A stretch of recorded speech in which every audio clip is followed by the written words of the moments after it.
I will be.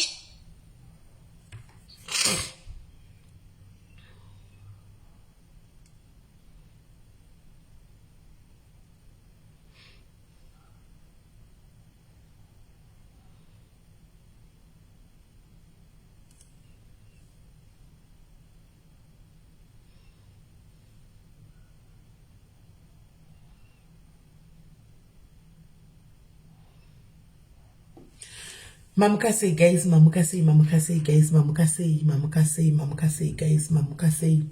Sorry kuku haijeka imakusena kadai. Sorry kuku haijeka imakusena kadai. Imimi kwa muri makuseni kwa njira to imaskat. Handiti maona. Sorry, jango vaku gym ndango to take kudai. Ndishingo to take saka ndabva ku gym ndangoti rega ndibve ndangoita live cho ndizvipedzi. Ndikupe ino kuti yanga yagara ndichi. Anyway, rega nditaura nchidai so guys. Kana ndichiuya pana pa live kandi ndichitaura nyaya yekuti share live guys, share live. Kana ndichiuya pana pa pepa ndichitaura nyaya yekuti vanhu ngavarongeke. Handiti vanhu memchiseka, nditi memchiseka ndika muchiti zvisine nopenga vari kutaura kuti kwa ngatirongeke bhuzi vari kumaketa sororo nokuti vanoshanda nevanhu vesororo vakumanaka. Dai maimboziva kuti zororo yakapinda zuro unoyu tine nguva yakadii zoro risati yauya ndichikuziva kuti rongekai guys. Ndichikuziva kuti sikana joinai mapolisi, tsvagai polisi yekuti mujoine chero ingave asi mashoko anga ndetaura makore nemakore but hamuteereri. Pane nyaya iri panapa, pane situation iri pano. I know kuti na UK kupi makarara nokuti muri 2 hours behind nditi yes melody. Pane nyaya iri panapa, nyaya inosuwisa, nyaya inorwadza. But I just felt it, let me share with you ndikudze nyaya yachona because nyaya dzatove 2 haisisiri 1. Imwe yacho muchanonzwa kwandichaenda pa ground, iri pa ground kunoku ndakaudzwa nezuro nemumwe mudhayari wedu akandifonera chisimeli ari kure, saka ndamirira location muno ndichaenda kumunozvihwira ikoko. Handimaona tombotanga neishi yepamhepo ishi. Regai nditi zvinhu zvacho zvino nyaya dzakadai dzosuwisa. Nyaya yacho yakatondirwadzawo kunge nyaya munhu andoziva sandimuzivi. Nyaya yakamboya kwandiri mwedzi wapera mwana uyu semgelushu akamboya kwandiri. Handine nyaya iyi but ine mutemo wedu watakaisa pano wekuti guys munhu wese mapolisi, munhu wese tora polisi handikachikubatsire mangwana in case of nhamo yaitika. Handimaona tanga takaudzana mukuri membachiudzana panapa kuti plus tobatsira pano apa chedu chebigins at home tikabatsira zimbabwe ese tingaigona kana nyika yese tobatsirana pachedu within society sefamily mukati munomu zvokuigwa vanhu vari kunze kunzi kwaita nhamo kwakati ndemunobatsira iwa tingazvigoni. Mukuri memba takaisa mutemo wewe pano. Saka pakauya musikana uyu mwana achindiudza handika iye mwana uyu ndiwe pano padiaris but munhu wakutora ngasiwe pano padiaris. Saka nyaya I just ignored it. Handimaona ndikati ndanitsa nekuudza vanhu kuti chokwadi nyaya mamiriro yakaita uyu munhu asi wedu dai anga wanga uri iwe taibatsira. Ndanitsa nekutaura ndobva nangoignore nyaya. Mwedzi wapera indetoti nyaya yandatokangamwa nezvazvo. Handimaona kandi nyaya ichiri mimi vasikana vedu musadaro so joinai mafuneral policy imi munhu kuita mwedzi ari mumochari. Vasikana mwedzi ari mumochari indoti nyaya yakapera. Nyaya yadzoka nhasi, yadzoka futi zvenhasi. Munhu ari mumochari atove nemwedzi and Joshua, thank you. As your policy always preach. Thank you. Zvino ndenchinzi ndotopenga. Handiona chiregai muwe nyaya. Thank you Cindy, thank you. Hanzi muri kuglowa organic glow zvekwa mwari shuwa ine ndobva kujimuka handina kana kugeza kana kudini. Handiri kutobva kujima saka ndatombogeza kana kuita sei. Handimaona handisati ndangopinda muno ndikati rega ndidi tipedze nezvenyaya iyi. Munyachonzwa mirai tipedze nezvenyaya iyi. uyu wangu uyu mufana ndiri ndiri boy ndikuri sei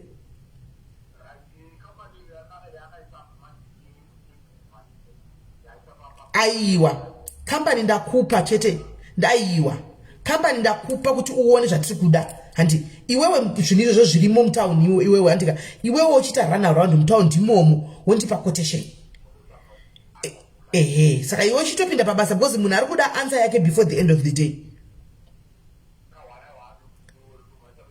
chimanyisa 50 ne pari kudiwa 50 mabox ma25 kgs yes izere mtauni imomo izere mtauni imomo itsvage unoiwana bolato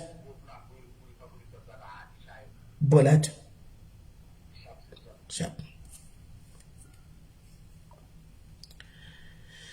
right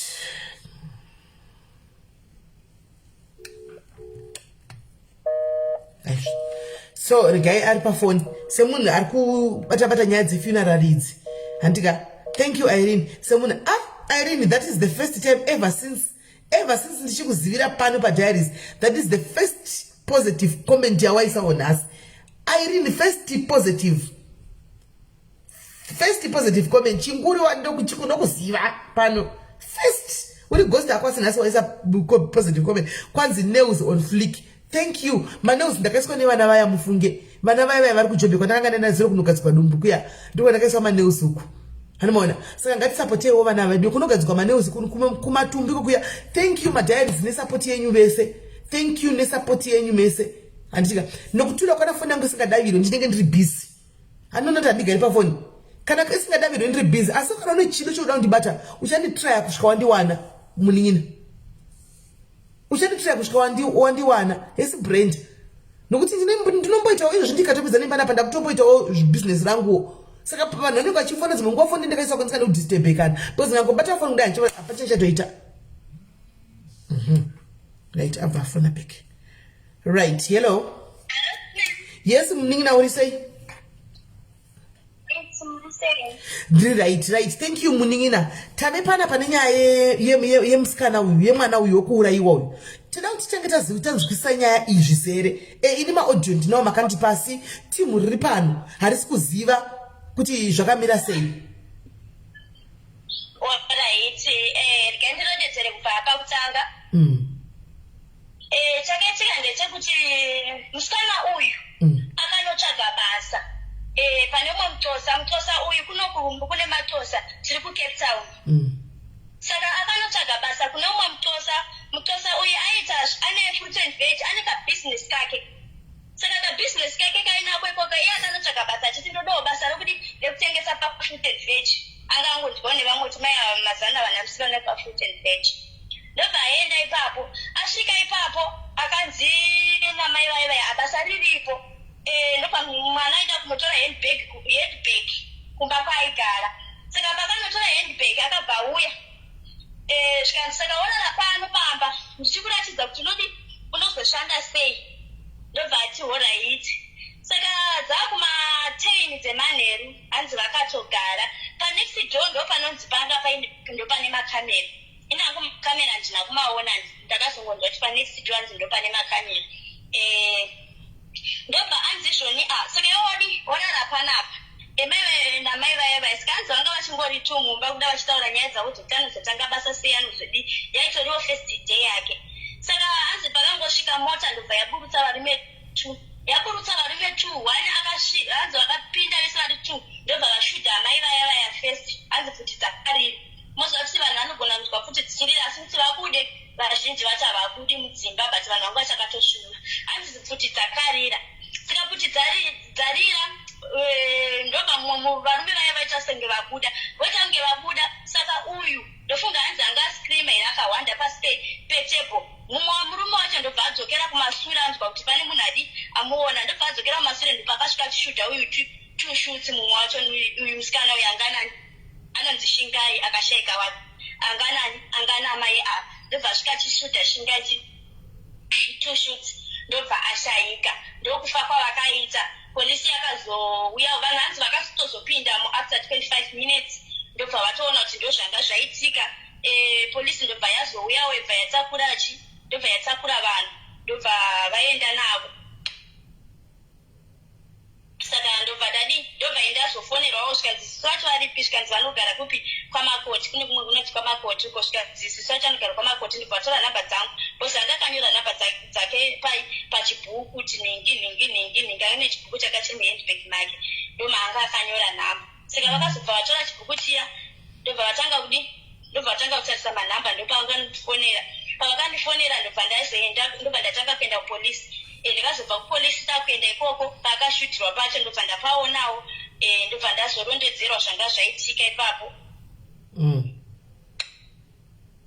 Right. Iwo uri sisi vacho here? Inini ndiri sisi vake pakuti kumusha vana mai vedu vaiyera mutupo mumwe chete, saka vaingoita nasisi munin'ina ndo tichibva kumaraini kumwe chete. Saka nezvekungozivana kumaraini chete. Anga nenguva yakareba zvakadi princess uyu shinga iyo yapinda muno? Captain anga asina nguva yakati rebei, ndofungawo zvokutiwo asi gore point dzakukwana. Gore? Anga nemakore mangani? Ndiwa 93, anga ne28 years. Right. Mucomment section muri kubuda nyaya kunzanzi, can you please explain? Inini ndaunteera ma-audio explanation ese irimo, but vanhu havasi kuziva explanation. I cannot explain to them. You went out to explain it because ndiwo uri paground. Sasisi. Musikana wekwanza anga ari sangoma. Vazhinji ndozvakutaura. Pakafamba sei apa? Nhau yakaitika ndeyekuti mapurisa pavakaenda nevevoice vaya vanonyora mapepa pavakaenda vachida kubvunza kuti chii chaitika, vakasvikobvunza vana vepamba ipapo. Zvikanzi nhai bhosi mai vakafa ndevepamba ipapo. Zvikanzi chii chaitika panapa. Zvikanzi nevasikana vai isati kuziva kuti iye afa ndiani bhosi. Amai vanga vangori tune musikana uyu handiti. Asi isusu amai vakambotiudza kuti bhizinesi redu raakufa saka tichatsvaga sangoma. Saka pamwe ndiye sangoma wacho anga auya. Umwewo ndobva apindura pasikana taita kana uyu anga achidza anoshanda mufruit and veg. Saka ivo vega pamba ipapo vamwe ndovaiti pamwe ndiye sangoma wacho ndomanyorerwa zvakazoitwa kuti sei akanzi angauya kudzidza zveusangoma. But achibva uko kwaakabva akatosiyaoneka kuti ndavana basa repafruit and veg ndoda kunoshanda pafruit and veg. Alright. Saka vakangonzwawo mai vachitaura tichatsvaga business redu ridha tichatsvaga sangoma, vakangoasuma kuti ndo sangoma since anga achangosvika asati atomboshanda iri first day rake. Vasati vaziva kuti chichachida kuitika. Ndoti ndanzwa wamwe achitanzi aipinda postori handizivi mumaaudio ichokwadi. Muhandbag yake yatikatola ipapo maiti vane vhoili yake yekumaso, waifamba nevhoili yake yekumaso itorimo nanhasi. Saka muhandbag make maiti vakasecha vatoripo vakadzi vakatotanga kutosecha inisa ndasvika vakatoonawo mune vhoili yekumasowe nemafuta ake ekuzora nehembe dzake 3 dzaivemo. Ndozvinhu zvanga zviri muhandbag make. Right. Pakaipa. Right. So mwana uyu akabva andibata anditi sisi MELLY ndosishina tinayo. Indatofunga kuti nyaya iyi fresh kana ndakanga mati ndo nyaya yekumboya last month ya. Zvikanzi ndakambouya nenyaya iyi last month kati komunesi tavigwa. Zvikanzi ndiye yanga ari kumochari. Saka anga ari kugovernment mochari. Saka ari government mochari ikati mwedzi wakwana chibvisa ibhodi because yakuchaja every month every day 200 rand. Saka nhai munin'ina munhu uyu ana hama here. Makuriro akaisa mwana uyu, mwana uyu akazokura iri nherera. Amai vake nababa vake vanava vakashaika, ndofunga iye anga ari kuma5 days chaiko. Ndobva azongonochengetwawo zviya zvokuti ibhini vana kuti vacho vakakura vakuti vamwe vari kuchengetwawo uku vamwe vari kuchengetwawo uku. Saka vakakura vakungochengetwa kwakasiyana siyana ndiri mukupona. Saka hama dziripo dzatinototi hama dzake ndivana bhudhi vake. Yese vana bhudhi vake vachonya avatorinawo chinhu asi ndo varipo. Saka zvatikazoita takakumbira vamwana mabulani magasa anoita zvemalaija. Tokumbira kuti apana panastendi tokumbira uye nehama dzacho 2 dzine chitupa chakafanana naye kuti dzizofanira kufambira nyaya because ine handikwanise handina sende munayo handiti. Saka ndova tikazokumbira kuti aiwa tokumbirawo vatakure mahara because apatorina kana mari. Ndiye akazotakura kuti vacho vari kuno nekamwana kasisi vake kari kunoko. Kuti wauye Cape Town Zimbabwe. Kuti vauye Cape Town vabatsirane vaone kushandiswa sei. Hey, right. Saka Vadhera vasvika musuwo vatosvika papasina kana R1 zvakazvimiririra sisimeli R1 zvakadai papasina. Saka ndikatozi ivo sevanhu vanyuwani vanga vasingakwanisi kupinda mumaraini vachifamba nechibhuku. Vanogara kuno Kraaifontein vanotori kuno Cape Town vanotozviziva. Ndaitotisa mutazi yawo ndikabva kubasa ndaitopinda mumaraini nechibhuku. Dzimwe nguva nawo ndoti chihandei topinda mumaraini tichitanga kutsvaga kuti ane R10 ane R5 ane R2. Saka kumusha kwamundati bhodhi yende iri kuenda kunani kusina ariko. Kumusha iri kuenda pamba pababa vake namai vake. Vakasheka yavo. Vane vana 2 asi wani wacho ari kuchengetwa kwakuchengetwa mumwe wacho anga achengetwa nakuti vacho vakauya kuno. Muri kuzviona guys chinonzi upenyu mutoro. Muri kuona ka chinonzi upenyu mutoro. Paya kwete zvimwe zvokuti ini ndinozorobatikana nevanhu vanenge vachizodya havo mapizza. Handisi kuti kudya pizza wakaipa. Tinoidawo tose pizza iye kudhibhoniasi. Handimaona. Asi ngatidyei pizza takarongeka. Asikana. Ngatidyei pizza takarongeka. Tine pekutsamira. Izvozvi mukona kuti mwana ari kunzi ane gore apinda muCape Town. Dei akabhadhira funeral policy yake tongoti ma R90 iwaya 3 months chete dei akutovigwa. Be it any funeral police pala dei akutomuviga 3 months chete policy yako yamachuo. Tapa after mwedzi guys munodza kuti munoda kuti kana mafa imimi munoda kuti mwana yakanonga bhuku akapinda crying fontaine kwacho kanogara ikoko achitsvaga rubatsiro. Ndozvamunoda kuitigwa here kana muchinge mafa guys, kuti vanhu vanopinda nechibhuku mucrying fontaine vachikumbira vanhu ma5 cents nema10 cents nema5 ngaive last solution guys, ngaive last solution yekukumbirirwa mari kana uchishanda. Handimaona kana uchishanda ngaive last solution. Handiti kana usingashandi panonzwisisika kuti aiwa asi kushanda. Imimi vanoshanda handiti zamaiwo kuti muise hama dzenyu dzamunoziva dzepedyo pamapolisi enyu. Handiti vari kushanda isai hama dzenyu dzapadyo, because right now pakanzi paitika dambudziko remunhu unenge uchiti handina kumisa iwo nepolisi panzi paita dambudziko romumwe uyu hama yako isina polisi, iwe ndonenge vanhu vanouya kwauri vokutarisira kwauri iwewe radambudziko rako. Right. So nyaya iripo ndeyekuti guys mwana uyu akati anzi ndakwanisa kufamba, wakakufamba ukaraiza mari iwe. And haisiri iyo yoga nyaya iri pano nhasi, dzinotori mbiri nyaya idzi. Wakawanisa mari? Ndakafamba ndikaraiza 8,000. Saka panewo zvimwe zvimarandi zvichiri kuuya. Saka yange yakupindayo 9,000 something, nearly 10. Okay. Saka mwana ari kuti akaraiza 8,000 and nearly 10. Handisingaziti vanga vakushaja ive funeral pala kubva kuCape Town kuenda kuZimbabwe vanga kuti imari. Vakauya vachiti vari kuda kutibatsira vakati zvoni isusu takutokudzisira macharges. Saka takuti kubhadhara munhu anoita paperwork yese nekumbokutorera ichituna sezvo matisakutanga kubhadhara 4,500 ndio yatakabhadhara 4,400. Makakambura payoyo mari yoyo pa 8,000 mamuna yoyo 4,500. Saka makakambura 4,000 chete ina handisivi. Bongai Josephine uya kuWhatsApp kwangu gari kuenda bati WhatsApp ina ndi understand handichiti handizi yangu chete kuti vanhu vanoibva nosiyana. Indofunga kuti vanhu vemapolisi vanoti kana vakati takushaja 20,000 ndo panenge pane mari yese, paperwork yese and everything. Munozongosumuka chete makuenda kumusha, maybe maoperator anosiyana. Again bopawe number for and maybe maoperator anosiyana, but nini so far kubva vese ndabatsira pano vanongo ndozvo zvinoketa kunongonzi mari yedu mari yakati. Handitika vanzi mari yakati votoningirira votoenda kuno zvese zvotoitwa ipapo. Saka asi kuri kunzi kune funeral police, funeral pala inonzi pane vandataura navo bote ndizvo bote centurion pala mina nimbonyora nikire namba yangu ndipe vanhu.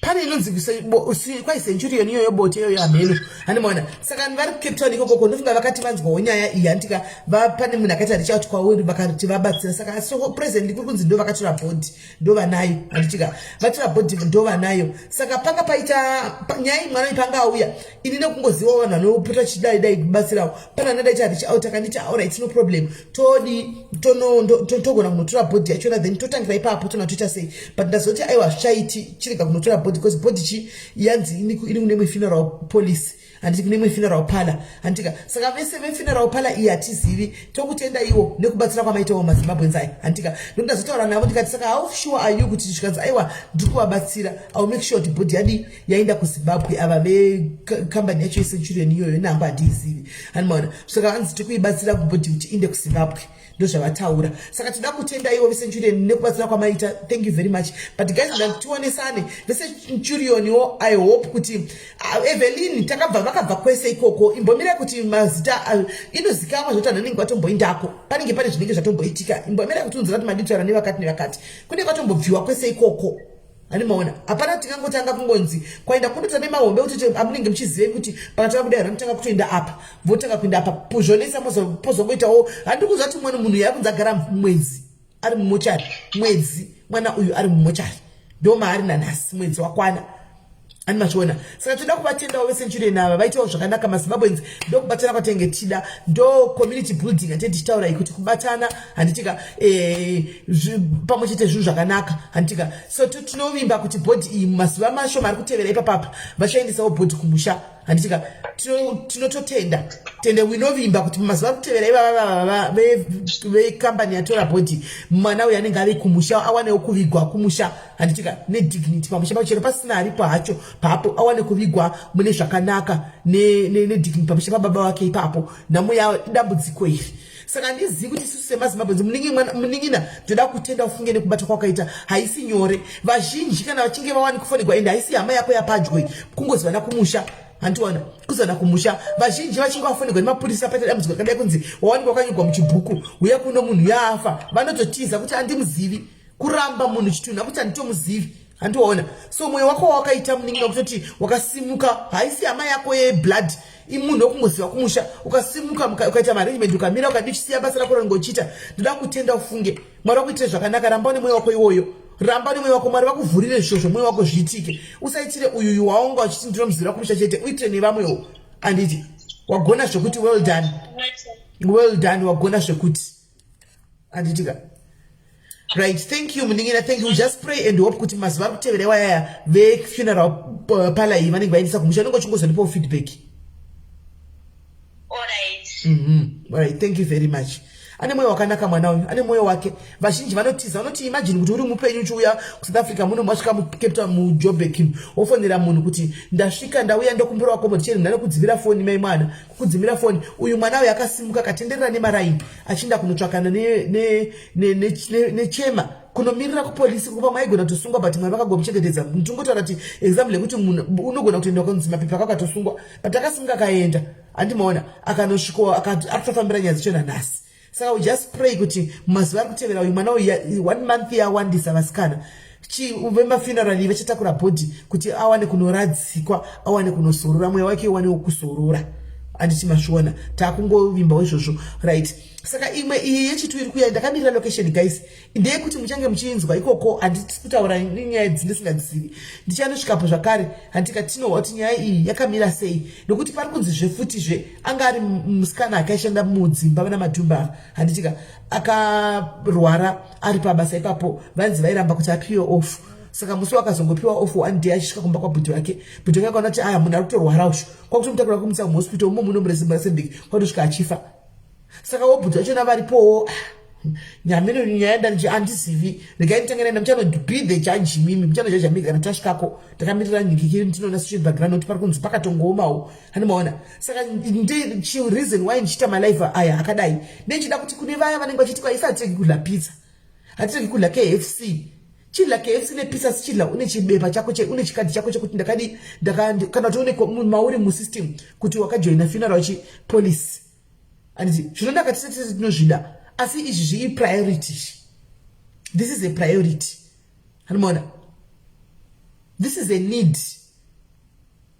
Ani mashona. Shokuti chero chikadi munhu wanikwa une pekuvigwa. Wanikwa une zvinhu zvokonzi kwa akabva kuJoni sure akabva kuJoni vakaita mukonde angava ne 10 years ari kuJoni vakaita mukonde wokuti auye kumusha azowanikwa kuti avigwe. Kana nemi guys ona ndosaka tiseka na Zimbabwe kunzi. Uya yenyu ku Christmas kana wodzokera motengesera mafoni yito kwa mari dzebasi. Kune kutadza kuti atina kurongeka. Nyaya dzakadai idzi dziri kutoitika. Dzitoitika daily. By the end of the day, I'm probably going to get you have to imwe. Hantika, saka chantungo encourage abadikani hama. Sandi, ndasa namba zangu ze WhatsApp hapo ndakapina hizo. Namba zangu ze WhatsApp ndakapina hapo hizo. Lucinda, a long time, how are you? Namba zangu ndakapina hapo hizo. Wesa nda kujoina police, ndibate, ndikubatsire. Uite police yako. Wanao chini wanja unoita. Katike ngofika ma Brazilian na yakashwa kumagarai. Tichifika zvinhu zvinenge zvapinda mu fashion ish. Kasi hauna nokuti kufa ndoko tisingadoji guys. Kufa ndoko kusina kuti anzi ndichatiza. Kana kuti ini ndapa au ndichata madhira angu. Hapana dhira pa. Hapana kutiza. Ichi ndo chinhu chimwe chinotisanganisa tese. Whether uri mupfumi uri miliyoni ani mari yakaita sei. Whether unozviti ndiri mbinga yakaita sei. And ichi ndo chinhu chinotisanganisa ndo pakatsinzanisa Mwari papa. Ndo chinhu chakaidzoswa naMwari kuti whether uri muromba sina kana pekutangira sina kana pekugara kana bhutsu kana chekudya. Ne vane zviti mbinga vaya vanenge vari masimbinga avo vachiti tine zvinhu zvedu tinodai tinozodai. Asindipani. Hani kuri yarifunga kuya pana. Mirai guys.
Sorry guys. Pane postage ndewe andisi kuzoti chii chaitika ipaso yemunhu iri kudzoswa iyi yandakatumira hani muri kuona yadzoswa. I don't know why. Icream yemunhu mafuta yemunhu ari kunzi adzoswa return to sender. I'm failing to understand kuti why. Hapana reason, hapana wati yangonzi return to sender yangodzoswa. So ndoshuya kuti zviri kufamba sei apa. Ndotofunga ndifonere Aramex ndikuziso kuti zviri kufamba sei.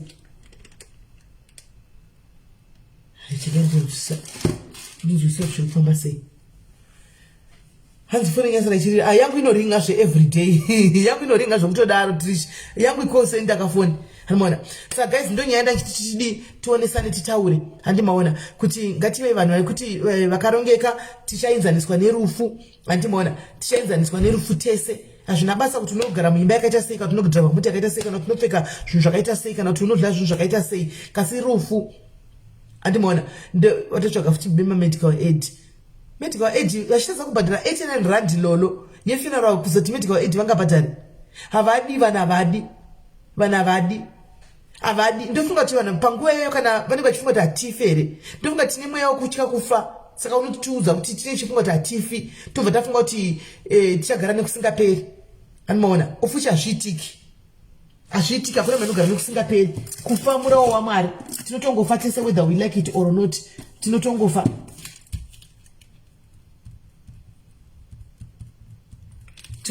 tese rufu harusaruri handimazviona. Saka vadikani ndikuti nini ngatirongekei hanzi tikusunga nguva yekwabhudhi vaye SIS ndakamirira location ndingaindonena kutumirwa ndobva ndatongogeza ndobva ndatobuda because weather iri kuno kuna asi kuri kutonhora zvokuti kuri kunaya saka ndichida ndida kuti ndigare ndiri mumba. chimboverengawo machaza yaMwari usati ataura nezvemunhu wefirst umbonzwawo nyaya yacho kuti zviri kufamba sei apa ndanetsa nenyaya dzemazimbabwe dzari kunzi ari kungobawo pamudzimba ndimwezve uyu unonzi kwai wakabawo uyu umwezve unonzi wakaba ina handingazvizivi weni handingazvizivi.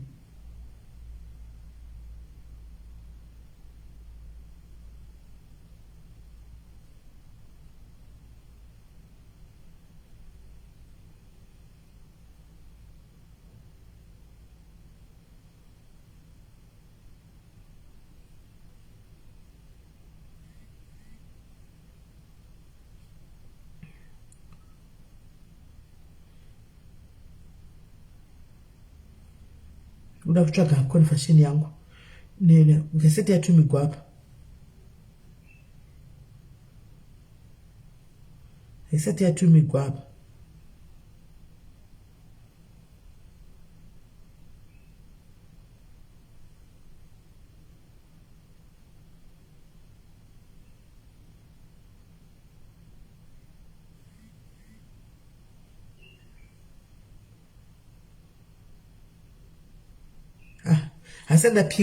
asandapiwa saka ndangopiwa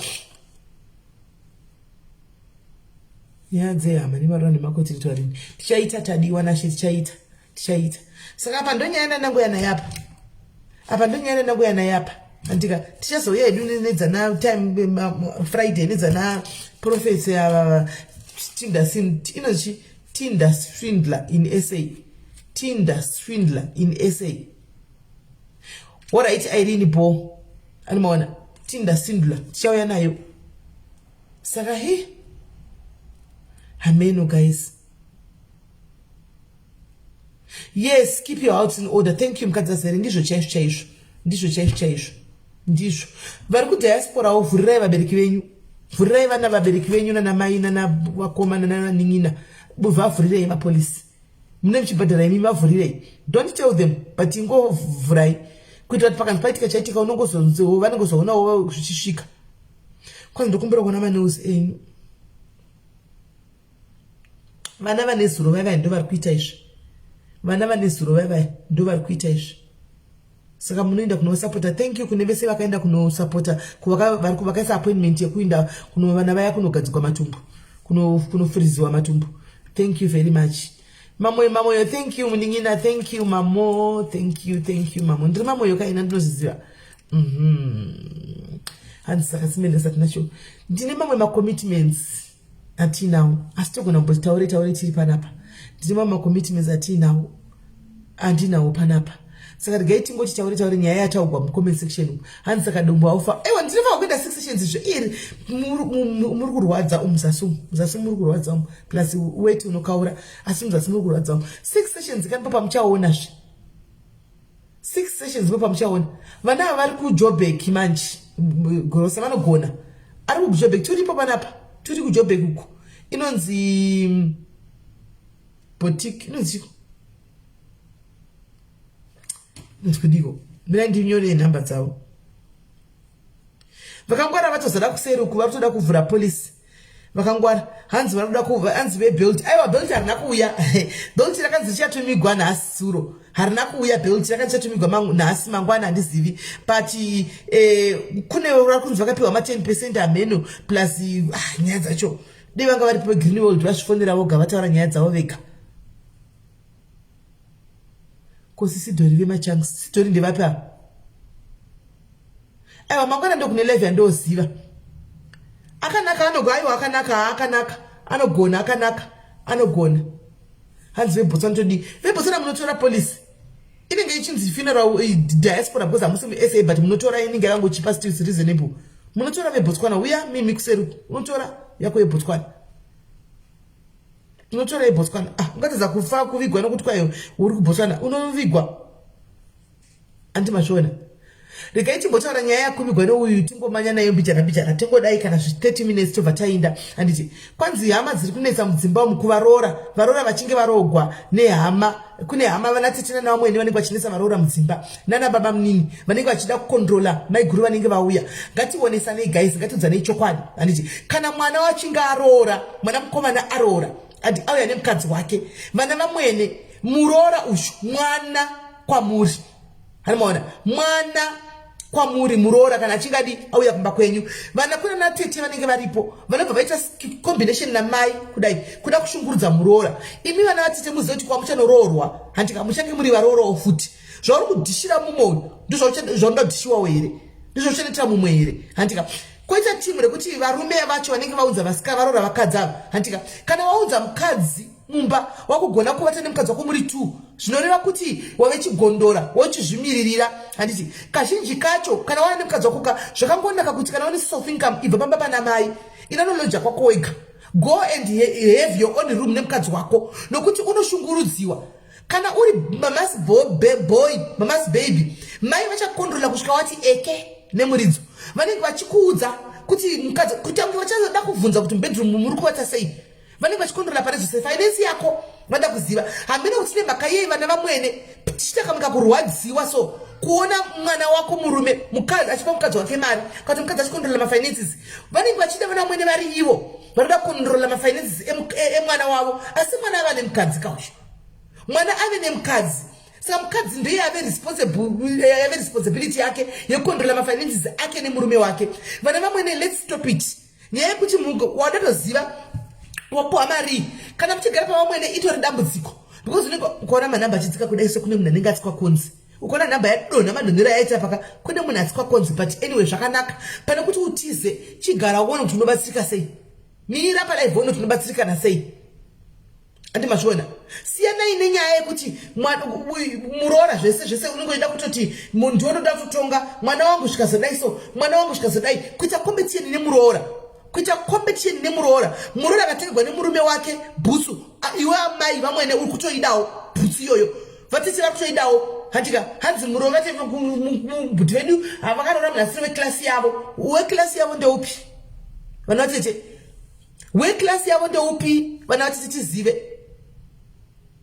ndeupi munhu anenge atora mukadzi waanenge achida ndiye waanenge auya naye nekuti ndiye waanoda handitimazviona vana tisisenei kupindira nyaya dzamusingazivi muchikwana-kwana siyanai kusapotana nemagirlfriends ana bhudhi venyu munoziva kuti bhudhi venyu ane mukadzi nenyaya yekuti hamusi kufarira mukadzi uyu hamumudi muroora ucho hamuti me muchifunga kumuda kuti ndewenyu here hamunoti me muchida kumuda kuti ndewenyu here hamumudi bhudhi wecha girlfriend iwe unenge uchiita kutonomiramira kutomirizika uchitumwa uri watete kunomirizika nekuda kukuwachisa uyu anenge aripoyo siyana netsika iyoyo vana vatete nokuti mangwana zvinenge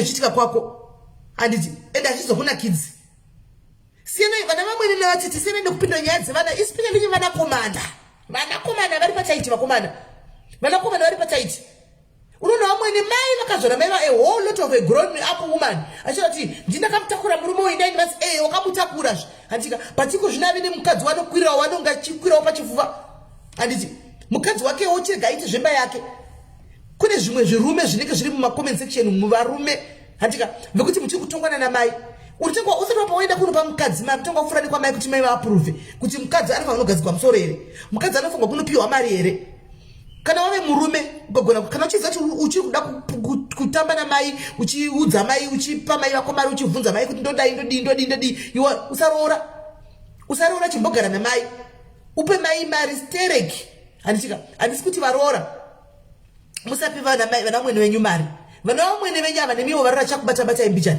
pamberi apo varoora imi chakubata iwo mbichana pamberi apo hanimona asi gandimbotangana navateta ava nanavamwene naivo varume vacho usaroore kana uchiziva kuti uchiri kuda kutamba mazibhoi kana wadzisenda ndakuda kuroora ndakuzvimiririra handika mai vako havo munge vachikupindura nyaya dzemubedroom ako kana nyaya dzemafinances ako kana kuda kuapruva chimwe nechimwe uda kutenga stendi tonga unovhunza mai unotenga motikari unotonga unovhunza mai ione mukadzi wako zvawakavi mukadzi uyu saka wakamutorerei tiza kuzvimirira kuindependent muzive kuti makore atakurarama iko zvinezvi handika zvinhu zvakachinja hasiri makore atakakura isusu aya ekuti zveshuwa varume vaenda kunokonfirma ona namai vachidini zvinhu zvachinja every day technology and everything things are changing makuriro atakaita isusu asiro makuriro atuita vana vedu zvakatosiyana. Hello ndiri raiti muri sei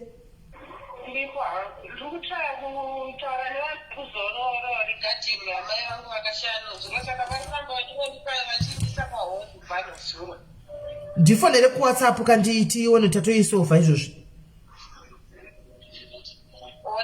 shapa right guys gainimbobatsira mwana ushu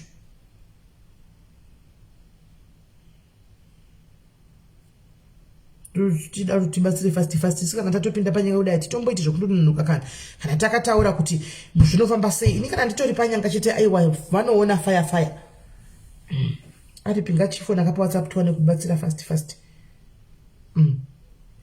right kuita murume kuti unongochikondola namai ndi vanotokupa approval yekuti tenga bhurugwa kuti wangochana kuti ndotenga here pendi hanimona ndimi munovhurira vana mai venyu mukana vana vamwe navo ndimi munovavhurira dhoo rekuti vauye kuzotonga mumba mako ndiwo ninge wavhurira dhoo rekuti vauye kuzotonga mumba mako iwe antivazvona ndiwo ninge wavhurira dhoo saka vanhurume vanakomana amai vako ndimai vako ida mai vako zveshuwa but try kuti amai navamwene nemudzimai wako vawirirane handika decision ndiwo murume make your own decisions when it comes to your family vana vanhurume make your own decisions anditi vana vatete nyaya dzekuda kutevera nzi ndinoona pamba pabhudhi vangu mumba pabhudhi vako asi kana wakuinda kumba kwabhudhi vako kune mukadzi aveko unosvika ikoko uchizvininipisawo handika sefamily uchisekana kwete kuenda unotonga kuti ndinovhura siri chidlavakira zvine baba bhudhi vangu pana papa tutodla audaro mumba mave nemwe mukadzi avemo chero ari mudiki kwauri respecta imba yabhudhi vako iyoyo respecta mukadzi anenge aripo even zvikuru sei marital soldiers ndiwo anoshungurudza animaona marital soldiers ndiwo anoshungurudza please vanatete endai munofara nemuroora wenyu shanyirai bhudhi venyu but musanokontrola nekunotonga mbama vanhu hakusi kwako iwe kana wadada uchida zvokutonga chiroorwa unotonga kwako uku ndekwave nemwe mwana ari ikoko musamushaise mufaro mumba make mupei pisi mumba make musamushaise mufaro mumba make kuda kutotonga kusvika nepamwe pasiri ipo aiwa achidaro kana muchinyiyamuroora indei munonyiyamuroora namai venyu kumba uko zvoperera ikoko kwete kuti unoda kutomirizika kuti muro ndakanza tokazodai kusvikazodai kuti ziva zvekwakoko sienai nevaroora imi varoora kana marogwawo mudzimba umu varoora hazvirevi kuti kana uchinge warogwa murume wako wakukata murume kuti asachaenda kuhama dzake ngasachiga kuda hama dzake nokuti iwe warogwa. Hello? Yes?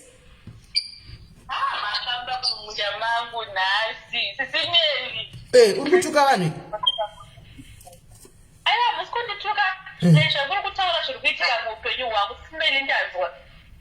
Wanzwa nani?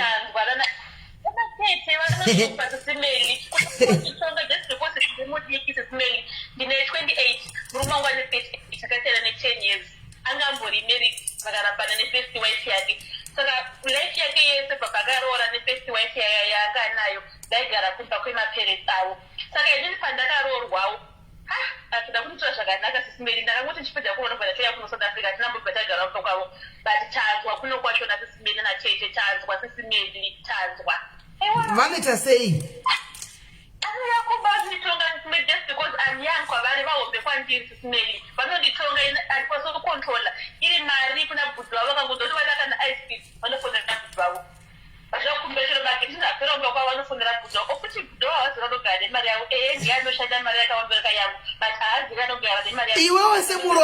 Iwewo semuroora pane pawakambokumbirawo mari ice cream ukavapa here handiti chako unovapawo here havakatambondikumbira sisimeli I don't mind vakandikumbira ndovapa vanasakambondikumbira bhudhi vavo chero magetsi kumuka kwavapera vese vari married varume vavo but magetsi avakapera tofonera bhudhi vavo chikumbira bhudhi mari yemagetsi zviri noma izvozvo hazvisi nomawo ndozvati tichitaura mazviona vanatete kuti kana pave nemukadzi pana bhudhi venyu handika ave in charge of finances minister of finance mukadzi handi chero muchida kukumbira chero maimbopiwa before nemuna bhudhi venyu kana ave nemukadzi makuendawo vhaya mukadzi makunokumbirawo through mukadzi kuti afile that respect handimaona asiwo iwe uri papo pauri papa ndikatimboenda ndandiri kuenda kuvaroora ndiko ndandiri kuenda handika varoora please kana masvika mumusha mevanhu hamuna kuya nelicense kana netiketi yekuti muzoparadzanisa vana vanyamunhu mumusha hamuna kuya netiketi kana license yekuti muzoparadzanisa mai nevana vavo andi iwo uya mumusha uri mukadzi watapiwa ita mukadzi watapiwa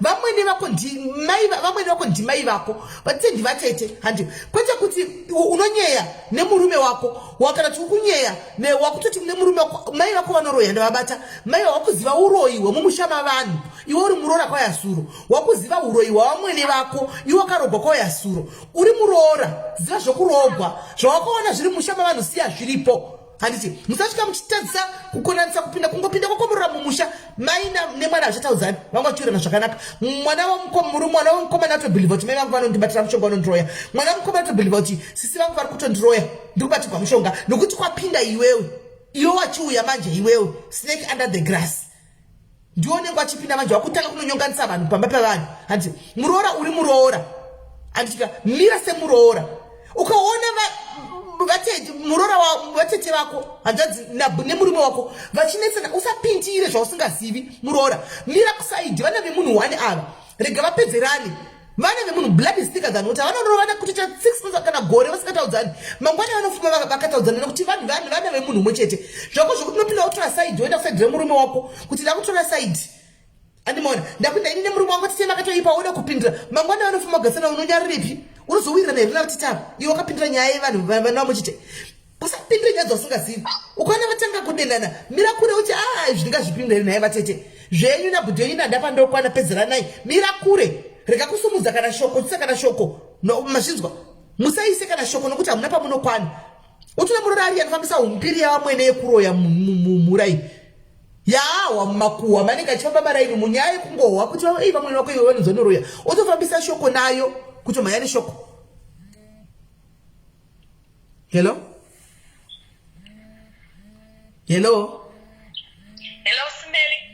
mushe kanja nhasi vakasagwana kuti tichachagona kuwa voisi romuroyawo pano hai amen uri sei ndiripo nditori neyangu asimeli inorwadza iyoyo wakaitiwei iwe vakaendesirwa vana 2 vakaitwa kunoku vakaendesirwa vana 2 akatotambirwa akatopembererwa ikoko nyaya yako haunanyatsa kuitaura zvakanaka tanga panyuwani wangoti pakaendesigwa vana 2 chii chakaitika tanga panyuwani murume wangu vakaita vana nemunhu wemuno alright matwins 2 alright ndofa saka aikomingeta namwena wangu nguva yese alright achikomingeta namwena wangu nguva yese muroora tikanetsana nemurume murume akapedzera adzingwa basa basa rakapera abva atanga kuregedzesa kuchengeta chivana vai saka achikomiketa namwene wangu ndakazongoonawo meseji yauya foni kwangu last month but 1 soni sorry zvenyu Nanchida kukudza but mama muchirwara nokuti ndakamubatwa corona. Saka mama muchirwara saka ndaida ngokudza kuti zvoni amaitu vakauya nevana kunoku vakati hasi kuchengeta vana munhu wako hasi kuchengeta vana ndikati anongochengeta vana sei asiri kushanda munhu akushanda ndini saka ndahasi kuchengeta vana saka ndangoti ndikudze kuti akauya kunoku pasviyasandi munhu akatogara chiwiki ikoko ndopanda kubvunza kuti kwavachiri kude handiti vakasiya vana here handi munhu anongoyazosiya vana anongoyazosiya vana obva atorwa pasi tovage ikoko ende ari kurara pai ende anonge achionekwa nevanhu saani vapirwa kuna tete vahombe vakati akaita chihure chine marital saka chihure chine marital saka apa vairevera kuti iwo kuita chihure chisina marital hamene une vana vangani nemurume wacho ndine 2 kusva wakaitawo marital 1 handizivi kuti zvinorevei ndinorwadziwa mufunge iwe saka iwe wena vana navamwene vako navatete vako hamuwirirani vaindivharidzira pesa pavaindiratidza kuti vanondida vairatidzwa kunge vanondida but this time ndazoona chokwadi and I did everything ndaita zvese but SIMELLY ndaora mwoyo handiti she even called me vachiti zveni handitombada kana mari yako don't worry chengetai vari ikoko vana ava ndinosafa hangu navo ndinovachengeta and the biggest tete said tichatopota chitovatumira mari amai vacho vapota vachizona vana vati private kuyazona vana vao nekuti who are you naikola ndida kubvunza mukadzi uyu wati ndihasi wekuzimbabwe ndewo muno South Africa ndiwe muno muSouth Africa kumba kwamwene kwakasvika sei handinyasoziva kuti akadirectwa nani ivo amwene vangu ndaitanzi ndiyo vakamudirecta ende zvakaoma SIMELLY zvakaoma alright ndave neidea guys ndave neidea iyi takuda kuita zvinhu zvinobata handitika zvinhu zvinobatika mufamily handiti let's have a show guys whereby you bring kana uchida kuti pachokwadi you want to make peace natete vako kuti hauna chavakakanganisira vamwene vatete handika hauna chavakakanganisira but vari kutita rafu let's have a show whereby we try and bring them all together handi togadzirisa tokumbira totaurirana kana paine era vanhu vokumbirana ruregerero vanhu votanga voita start afresh hanimona but we need approval yevarume venyu kuti vapuno kuti no you can kune varume vatonetsekana asingazivi toita sei mai vakanovada mukadzi akanomuda but ari caught in between hachazivi ndo patozota chip in isona SIMELLY nokuti handitori side ava handivazivi uyu handimuzivi kungomira paita nyaya panapa tachikumbira timite clean start maybe we bring them all together hanimona toona kuti zvingaita here kuti tibatanidze misha ishi vanatete nevaroora handi saka ivo after zvadaro zvawakaita chii kuti muzame kuti ugadzisana nefamily yako inokuti ndokwawave ndoyafamily ndokwawakaroorwa ndoyafamily yako what have you done yo to try kuti uite peace navo I know kuti vakakurwadzisa ndikuzati zvinorwadza kuti girlfriend itore vanhu vanogamuchira without your knowledge vomusendera madetails votokudza mashuwa ekuti izvo tichapota chimutumira mari kutapota chiuya panapa kuda kuzama kuti adi adane neuyu anditika saka panodiwa action yo what have you done inini pakaitika nyaya ndakaudzasisa because handina vabereki ndakaudza sister yangu kuZimbabwe then she send a message kuna amwene achibvunza kuti akazvinoitwa neprotocol iyi here munhu angatwana kuuya nevana ndichi munin'ina wangu angatwana kuuya nevana ko imimi pamakafonerwa nemunhu uyu kuti ari kuuya nevana ari muJoburg ko makati kungofonera makati kungobva mangomuudza kuti no return back enda kuCape Town unosiya chi vana va kuCape Town because baba vacho vari kuti vari kuCape Town tichizwa kuti munoda mupora wenyu saka havana kuita saizvozvo vakangoita zvavakangofunga ivo zvavakaona zvinovaitira saka pakaoma SIMELLY pakaoma energy andaita kunonzi kuhonda I'm thinking to live this life kutongosiya marriage yetu I have to leave this marriage because I've had enough. Okay, murume wako in all this murume wako ari kuti chii? Murume wangu anondida. Ndozvinhu zvanongotaura anondida kosaka panyaya iyo inyaya yevana vekunosiya kuna vamweni nerelationship kuna vamweni navatete ari kuti chii murume wako ari kumbozama here uda kugadzirisa akangonyarara akangoti inini ndinewe kunoko as long as we akaendesa vana that is fine kana ndichagadzirisa ndichaita ticharipa because kufanira kuripa because takakukanganisira hanzi ticharipa ko ukama hwako because murume wako unaye ane kodzero ane murumeka yekuti mai vako nasisi vake newe mugara pasi kuti chiri kumbonetsa chii pamudzimai wangu amai chiri kunetsa chii pane mudzimai ngatigarai pasi titaure nyaya ise family akambozvitawo here dana because murume wako ndiye problem ndoda kudza chokwadi muningi ndino handidi kurovera mbwa ndakaviga mpinyi murume wako ndiye first degree godo problem chaichaiyo nokuti ndiye akaitora mukadzi uzhu akanendojisa kuhama dzake otherwise mukadzi uyu hapana hama yaifangwa kunge achiziva ingani vakata chihure chavo kana chakaprodusa mazasi evana zvangu dei wo utodzana nemukadzi uyu muri two but murume wako ndiye akatora mukadzi uzhu akamutora nhamba akataura namai vangu taura nasisi vangu vanasi vachifanira iwe behind your back uyo usingazivi chii saka murume wako ndiye culprit chaiyo ndiyo nyoka snake mahora mudhara ndiye murume wako zvokuti dai anga aripo ndiye munhu atachida kuti nditaure naye nditi aiwa bamunina musi kuona kuti imimi ndimi dambudziko ndimi akaita problem and you are the one who's supposed to go and fix up this mess because ndimi akacreata mesi ida munogadzisa mesi dzenyu aino kuti zvinorwadza andiona zvinorwadza because unenge uchida marriage uda murume wako but vana vatete vakakukomba zvishuwa vakafunga kuitira utsi zvishuwa chokwadawo pabudi unoita kunge uchasiya imba inoparadzana navatete vanodziparadza dzimba idzo navatete zvechokwadi kuti zvokunyepa vanodziparadza ndatoneta I'm fed up shame plus vanoteka advantage yekuti hauna vabereki ungori nemasisters I've got only 2 sisters tangosarwa tanguva from family maybe tingori 4 chete and 1 brother chete are you sure kuti iwewe vamwene vako ava vatauri nemurume wako behind your back iwewe zvese zvikuitika irongesheni inenge iri rongesheni yakaitwa iyi taura zvinhu zvakatorongwa simeni zvinhu zvakatorongwa izvi saka inini hangu I'm fed up ndaneta shame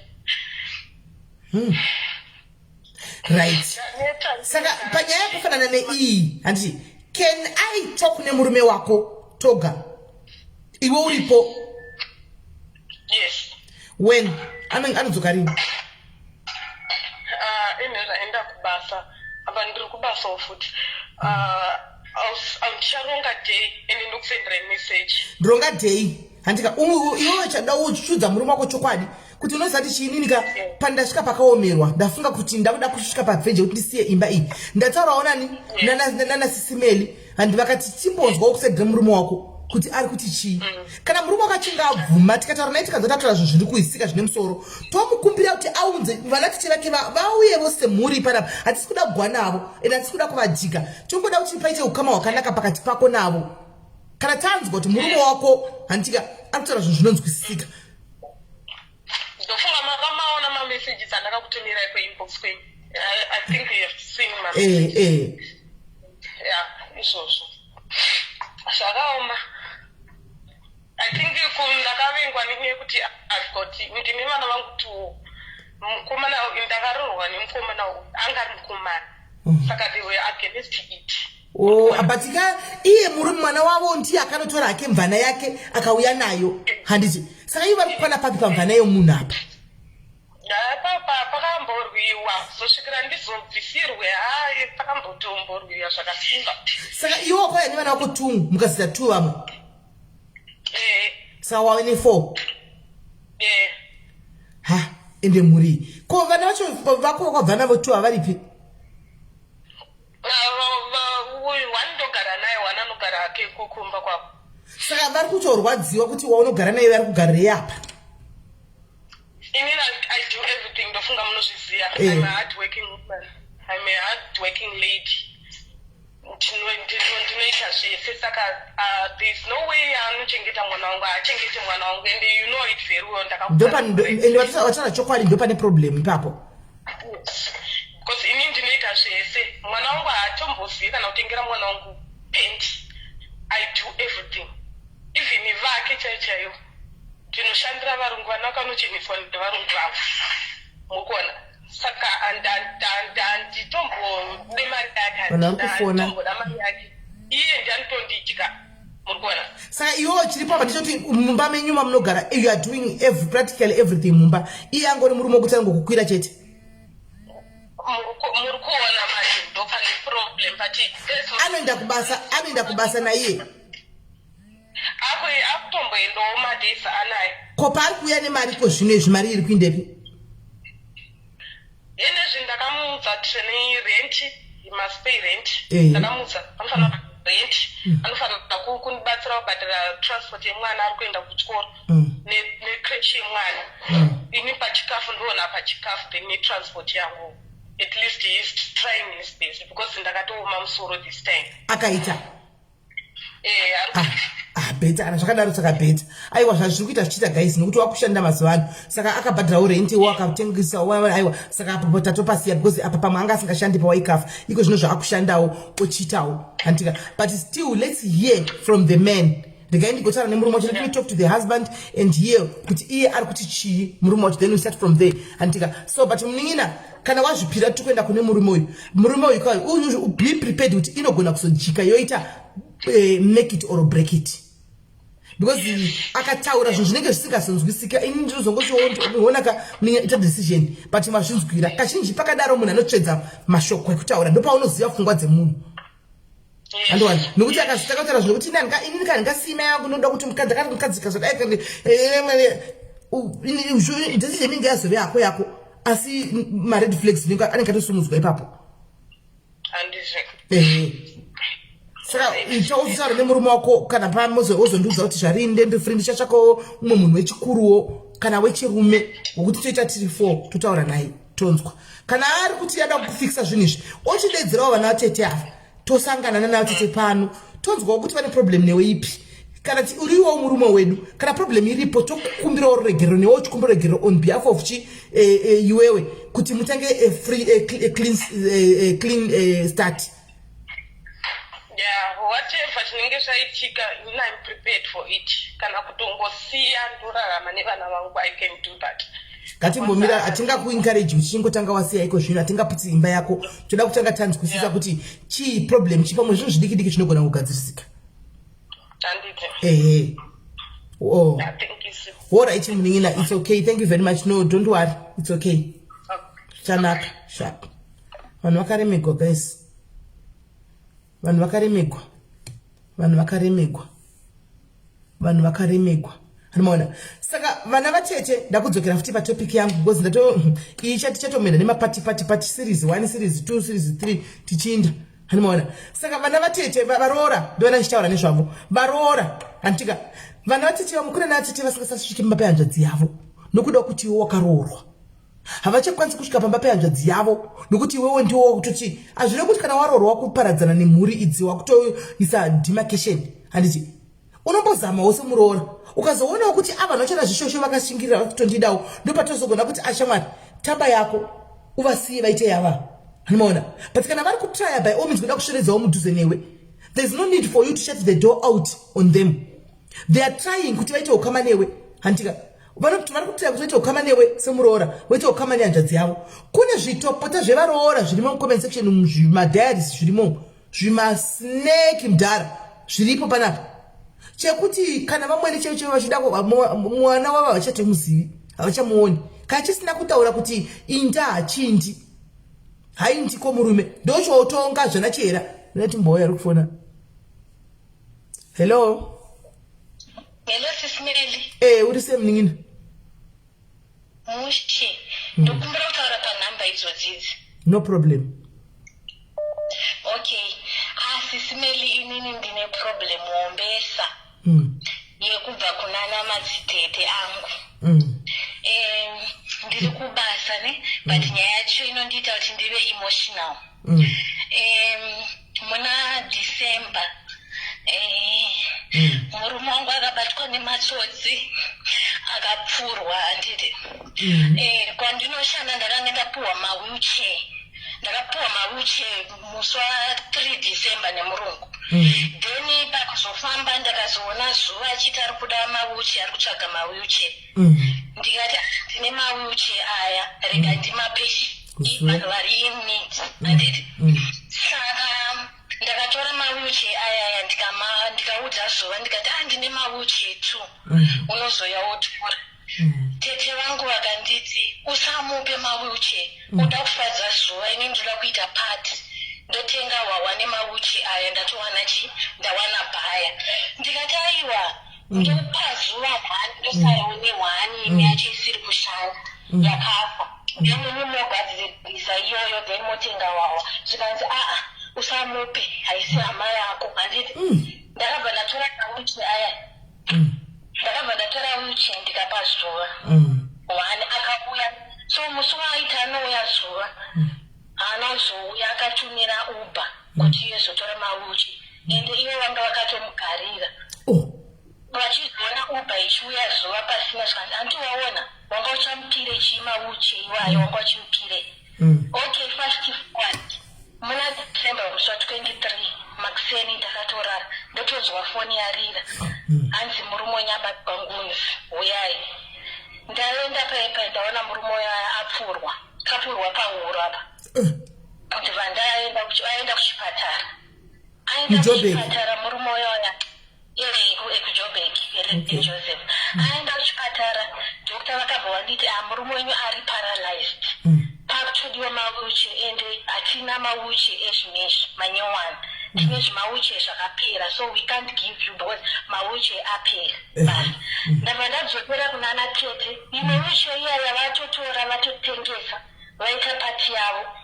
Ndabva ndadzokera ndikati hanzi murume aparalyzed, so pakutiwa wheelchair enda kuna zuva, handizuva ndo hama yako, enda ikoko. Ndichibva ndati ngatibatsiranei. Ndikakuudza SIS MELLY kuti okay, last time 2 weeks ago zuva akandiisira message akanditi ari kutsvaga wheelchair, aida imwe wheelchair yange yasara. Ndibva ndamuti ndakatiripo someone neno ndikutsvagawo wheelchair. Vanga vateta ari kutsvaga wheelchair, muudze problem yako kuti yakubatsira. Ndikati hazvinzwaro, iye ari kutsvaga wheelchair meaning kuti pane munhu waari kutoda kupa wheelchair. So kubvira ipapo vakabva vaenda SIS MELLY vese hama dzese dzemurume dzese, ndangosara nemurume ari paralyzed kubva pamashoulders apa zvichidzika, haana chaanoita, anopfeka manetizi vese vakabva vaenda. Ndaishanda kwandaishanda madhezi, ndakatoregedza mamwe madhezi kuti ndinge ndinaye asi afode caregiver. Saka zvakaoma SIS MELLY. Uri Joburg kupi kwacho? Ndiri kuRandburg. Kuzvina ndiko nesuro naye wakadi kutaura nyaya nezo ndakasvikapo. Zvina ndiri kuRandburg nesuro. All right guys, there is a need for us to buy this girl a wheelchair, guys. Yeah, andisiku negotiator, guys. This is one of us. She did a good deed muna December. She did a good deed akapa zuva pama wheelchair that we went and donated ku Zimbabwe, and not knowing kuti murume wakachanida wheelchair 3 months later. Andi maona, so murume wakakunza akashutwa ave paralyzed. Now apa wheelchair 1 kuna zuva vanoti tivatora imwe wheelchair 1 vainda nayo. Andi maona, ngatiitei anzi thank you, your wheelchair is here, bless you guys. Mirai ndi Mwari vanzwa mnamata wako pa diaries. Ndomuda uyu mwana munhu, ndomuda uyu mani, uyu munhu uyu ndomuda uyu munhu ndomuda uyu. Tatinda molini vakomana, tatinda molini ka handiziya ndigoni newe pafefe hangu handigoni newe zvekudaro ufunge ndogona kusakuudza hangu ka but handigoni newe unowatondichemedza ufunge. Thank you tatenda, thank you very much, thank you. Wheelchair yako yavepo, yavepo. Notenda SIS MELLY. Thank you. Wheelchair yako yavepo, we'll get the wheelchair. Handika wheelchair ikauya, I'll source my transport, I'll bring personally the wheelchair to you. And uche ikauya ikauya uche ndichasosa mari risi unza mariyo ndidire petrol. I'll bring in the wheelchair, I'll go with the wheelchair ndinoita live moona murume woumwe wedu ari kunzi akashutwa and ave paralyzed anditi ndinoenda ndonomusubmita uche muchiona baba ava anditika hanzi yes vari kuRandburg zvakangonakawo madzimba ari kuRandburg kuti tibatane musi wachona tisangane pamba pake tese panenge asingaende kubasa tingonoonawo mumwe wedu handi nekungomusimbisawo tiripo. Mazimba ari kuRandburg makawanda zvekudaro zvanonyatsotoziva makawanda zvekudaro vanhu vari kuRandburg handi takaita kana 7 kana 5 kana 6 toenda tinomupa wheelchair handika kwagona kuwana 2 kg yeshuga handiti pane murume ari pawheelchair apa haachashandi mukadzi ndiye kuita zvese hama hanzi dzakabva disappear hanimaona dzakabva disappear. SIS MELLY ndinotenda madiaries. Shame wakaenda saka uri kuenda kubasa unoenda basa mangani? 3 pamwedzi izvo 3 days pavhiki inokwana here kuzobhadhara marentas nekudidi zvinozonyatsobalanza? Ndikutoita ndichibheka mabhanzi SIS MELLY kuti ndiwane kutengesa nekuendesa vana kuchikoro. Wow, ndokuti mukadzi akangwara wakarongeka zvekutodaro wakarongeka munin'ina aiwa ndokugona chako bheka mabhanzi ako uchitengesa side hustle handika chengeta murume wako ine zvinoita mwari zvinoshamisa. One day munhu iye anozosimuka ari kuona zviri kuitwa nana sisi vake iwe chengeta murume wako. Ndinadzo dzimwe hama dzangu dzirimo mucomment section imomo vakauya vakandiudza kuti tiza siya murume mwana anozondirova neshamhu yakaita sei kana ndikange ndasiya hanzi uchagarirei uri mudiki. Wagona wati vari mucomment section rega timbovabata madiaries hatina mwoyo wakadaro pano. Kana muri hama dzemwana uyu muchisimuka muchienda kunomutiza murume saka murume yakamudira kuti anga achifamba here ane makumbo kodei zvakaitikira kwaari iye hama yenyu yakashutwa oenda pauche murume otiza mainzwa sei? Wai mune mwoyo wekuparadza? Wai mune mwoyo wakaipa? Vangani venyu varugara nevarume vasingashandi apa makaudzwana nekuti tizai varume venyu?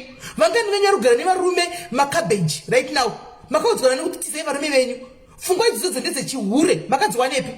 Pfungwa dzechijoki dzechihure dzokuti tiza murume kana tiza murume mona chadii atize murume wake wakaita ningirikiri ningirikiri pakti naye kuti baba tichengeti chose munhamo nematambudziko mukurwara nemuhutano nokuti arwara murume uyu ukada iri test iri kubva kuna Mwari. What if it's a test iri kubva kuna Mwari wakutesta mwana uyu chaona kuti panguva yakadai anodii obva atiza murume yausara osimuka zvonomuwana iye odii. Inda muri vanhu vanovaka madhiaris atina vanhu vakadaro pano. Chinjai mwoyo wenyu, chinjai mwoyo yenyu. Munhu ngamire nemurume wake. Mira nemurume wako dokta akati anza achafamberi. Mati vakati achafamba. Zvachose.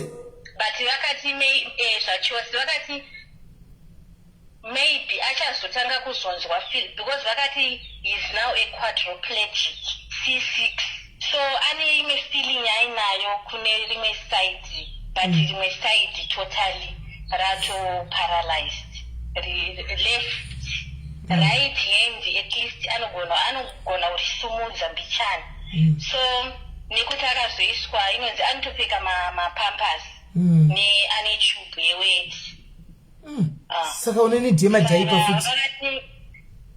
Vakati after maybe kuma 2 years 3 years zvinogona kuzoita sekuzochinja because he is not completely paralyzed. I don't know matauriro avanoita madhokta. But anotaura here zvese pfungwa dzitori right. Unorido vakomanaka ona ava ndo vanonzi vakadzi ava ndo vanonzi vana vekuroora ukanda pakicheni ava mune vana vangani? 2. Ndiye anonzi mukadzi uyu ndio unonzi mukadzi chechai dei kanga kari kamukandikiri katiza izvo zvikatoenda kamhakure katotiza kakutotsvagwa kuti kakainda kakasiya vana nemurume kakainja nezita raJesu murume wako achafamba shingirira gara nemurume ukamutiza iko zvino akadaro osara achidini anopfeka madhaipa anogeswa newe odii zvakaoma. Guys vanokwanisa kutenga madhaipers emurume uyu emumwe wedu uyu mumwe wedu murume wake handika mumwe wedu murume wake. Munyaya yemwana uyu ngaive inspiration to many handika kana murume wako anga asingakunetsi asingakuitiri utsinya asingakudii achikuda oita accident mira neumwe wako kunotori nevamwe vanhu vanozodhiseviwa kutiza havo variko vakuti unototi uyu nokuti paanga achifamba ane makumbo ake maviri uri kunzwa ari right aitokuonesa moto munhu iyeye anga asingavati mumba anga asingagari mumba vakadzi vaita kushungurudza magirlfriends akasiyana-siyana handiona achiita madira zvichina uyo kana akadzi andoti mwari ndendatoindasi mwana azonitonga havo ndainda kuti murume anenge ari loving yokuti aikutira zvese zvaunoda achikubatasa queen ochiedzera aiwa ndinotogara ndichitoklina munhu wangu ndinotogara kutogara tese saka varume ndikuda kuti muntu uda kuti varume handika varume let this be a lesson pamuri kugara nevakadzi venyu vana muri ndiri kuona varume comment section handika pamuri kugara mucomment section kudzimba kune vakadzi venyu muri kubata vakadzi venyu sei nokuti upenyu hunochinja unofuma wakachinja ivhiri kana wangu uchibata mukadzi kake chinja maitiro nhasi chinja maitiro ako go back and sit down and introspect and change your ways nokuti ukadzi waita dambudziko rekuti wapinda patsaona mukadzi anokusiya and hakuna nomublema nokuti iwawo paunga uchifamba nemakomba kochidla mari dzako uchidini wanga uri changwiti yemahure wanga uri champion yemahure kuzikamwa vachinzi ava vandiwo mhene nevahure mari uchidla mari zvokusvika kudla mari kusvikira bhawa ravhagwa kusvikira meno meno saka ndangoti vana bhudhai ndinoda kungorova ndakamira pachokwadi ndakangomira pakati guys ndakamira pakati kune mwana uyu thumbs up I give 100%. Murume wake wakanga uchimbonetswa here wena bamnini musati vasati vakuvara ndizvozvo dzimwe dzenguva not every time sometimes asi maifara yenguva yakareba aiwa taifara gara ipapo asi sindingomirawo ndiri pachokwadi ndikuitira kuti ndiudze varume vari mugadheni vasazongofunga kuti mose munodizeva kugarigwa ka hamusi mose munodizeva kugarigwa apa vamwe muchasiyiwa kana zvaipa uchinjai unhu hwenyu tikuita kugadzisa nyika handisi chinjai unhu hwenyu nokuti uchasiyiwa mukadzi anobva ati ndakuda kuchikutaridza manje zva zvawainditakashirira todzi ende ndendatokubatira ipapo shiri nekatobvuta rekeni yes kudzai it's okay anomaona shiri nengatobvuta rekeni saka muningina untotaura undisendere ndisire message handini kuti ndisave number yako ndisire message zita and everything kuita kuti ndigocheka waita chicoordinator then I will bring the wheelchair to you. Alright. Bless you. Zvakaoma nditaura chokwadi handitika vana giribetika hamusi mose muchagarigwa uchagarigwa nokudhipendi nokuti iwe uri munhu akaita sei izvozvi kana uri munhu ane rudo kumukadzi wake anopawo mukadzi mari ndechinhu chekutanga anopawo mukadzi mari murume anopawo mukadzi bonde murume anototawo mukadzi wake nezvinhu zvamunenge munazvo aiwa ndinogara katimbotora hallo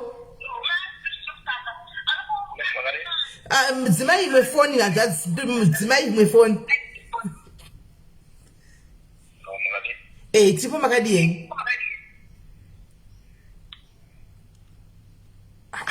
aiwa avanzvadzi ndovafondera back I'm calling him back hazvadza mungangofonika mungangodzokera ini tiri kuva kuti muri palive muda kungodzokera zvadza hazviiti izvi uyai pana patizitiwe kuti nyaya chaofa aiwa dai ifoni hazvadzi titi kuita sei dai ifoni hello handandiri kumbotsvaga hazvadzi wanga achitaya kufona apa but anyway it's okay zviri sei ndisi Melly. Alright. Ini ndiri kunzwa mbuya muri kutaura muri palive yana vamweni nyangwana takaipa asi mazee kutanga takapichisika dringi ranga vasara parutato Melly taka inini chaichaenza tochanhatogorino esakatogwakasawo bedroom kwetirusu vanodiwa ava vechihuru ava ndo vanodiwa vakadzi vekutanga wana maiguru havadiwi sisimeri kumuri kumbodonha nei makola muri kumbodonha nei again ndimudzitiraya kuti vayatiwe vanenge vari kufamba pasina network. Vari kufamba pasina network. Buddha. Because vangu vari palive. Mapandati dzimai mefona ilive yanga ichitaura. Sitatoda kunzwawo kuti tihoti complain yavo yakamira sei. Pamwe vane chichemowo nemanhikikiri anonzi machi. Thank you, my diaries. Thank you, Tatinda Molinox. Thank you, Nalwandi. Nalwandi saka umiti anditika iwe chitenga mapampers, chitenga madiapers anditika. Then the day rekwenda ne wheelchair kana wheelchair yacho yauya tosangana toenda tesa anditi zvinoipawo chiremerera, you know. Hello. So Magadi? Yes, masora Magadi kwanjadzi.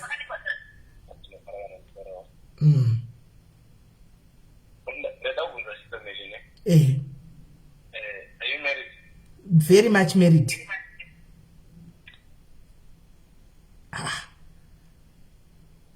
Chiwo zvikuiti asi network yangu hazvadzane nyaya nhasi zvangu hapana kumira mushi aiva vangambomira toda kuti toda hanzvadza tiri kuda hanzvadzi tiwe nyaya yavo.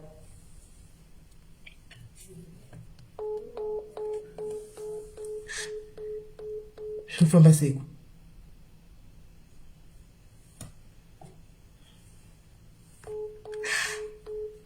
Hai network.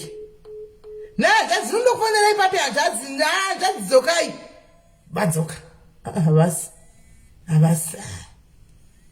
Ndikadavira hanzvadzi vanofona. Hello. Ndiri right muri sei?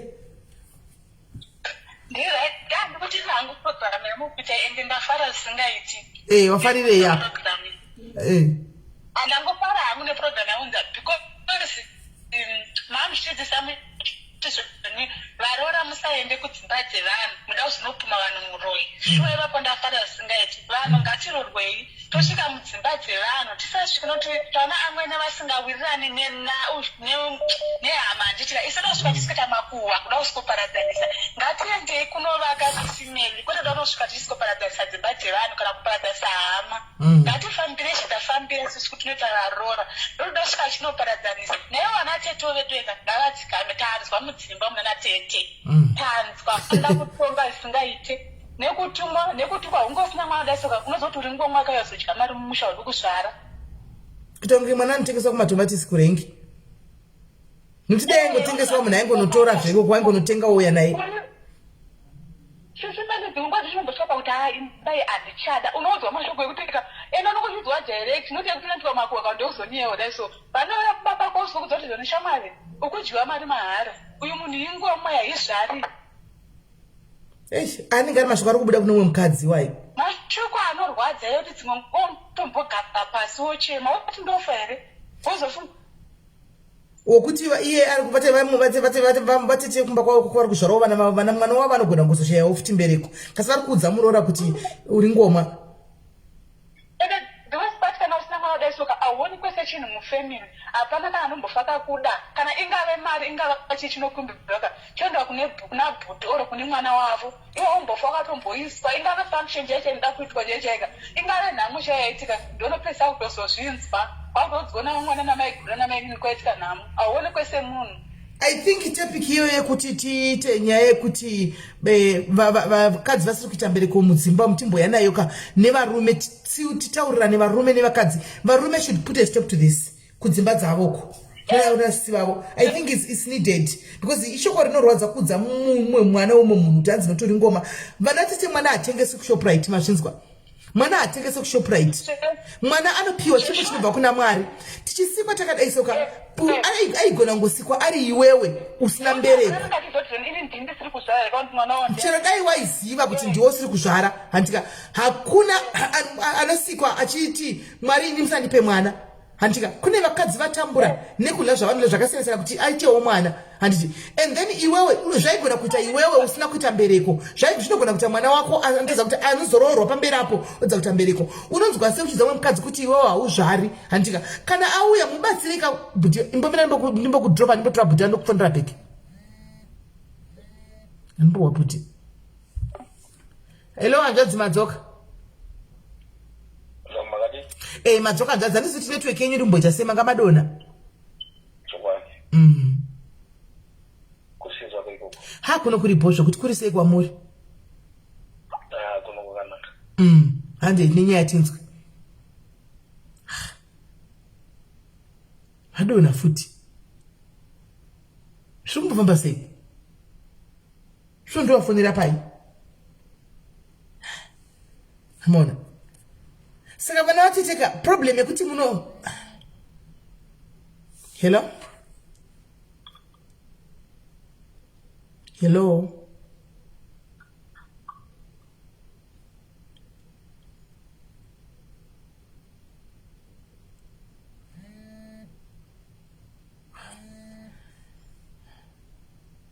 Hello? Tamuka mamkase?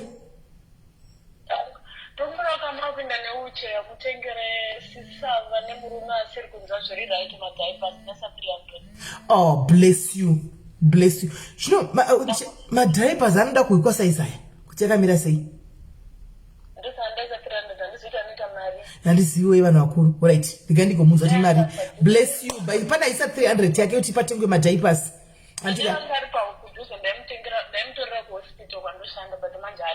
Uri kupi iwe? Mutumira zvina mningi nanusa pa Aramax kana pa menu. Anouya madhaipa. Organize madhaipa wese kana postnate anotora. Kana pai. Madhaipa ka remember kuti tikashanda atichazozokereki kushanda anongomanida chete. Bless you mningi wangu. Thank you very much. Bless you. Right, family diapers pana pa foot as well. We have a wheelchair and we have some diapers. We have the wheelchair and we have some diapers. Right.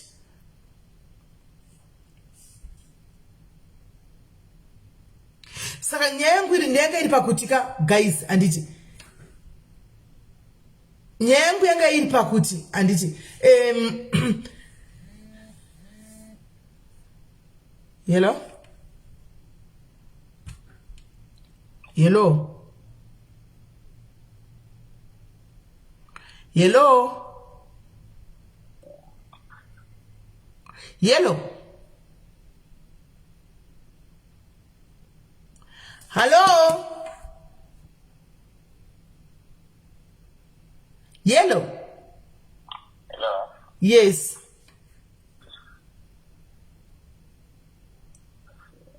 And rukunzwai?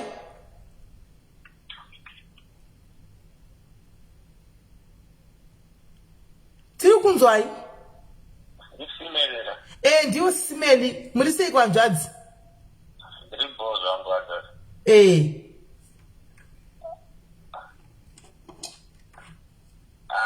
Ndazwa zvangu nyaya dzeivaroorana naamwene mukati umu. Hanzvadzi dzeduka. Ngadzitsvaye kuti kana dzauya mudzimba tisade kuchinjisa zvinhu. Hati kuti vatonge. Zvakafanana nekuti hanzvadzi inini papa murume hanzvadzi akuita kumbira mari kwamuri munoti hapana. Azviti kana ndinaendompa.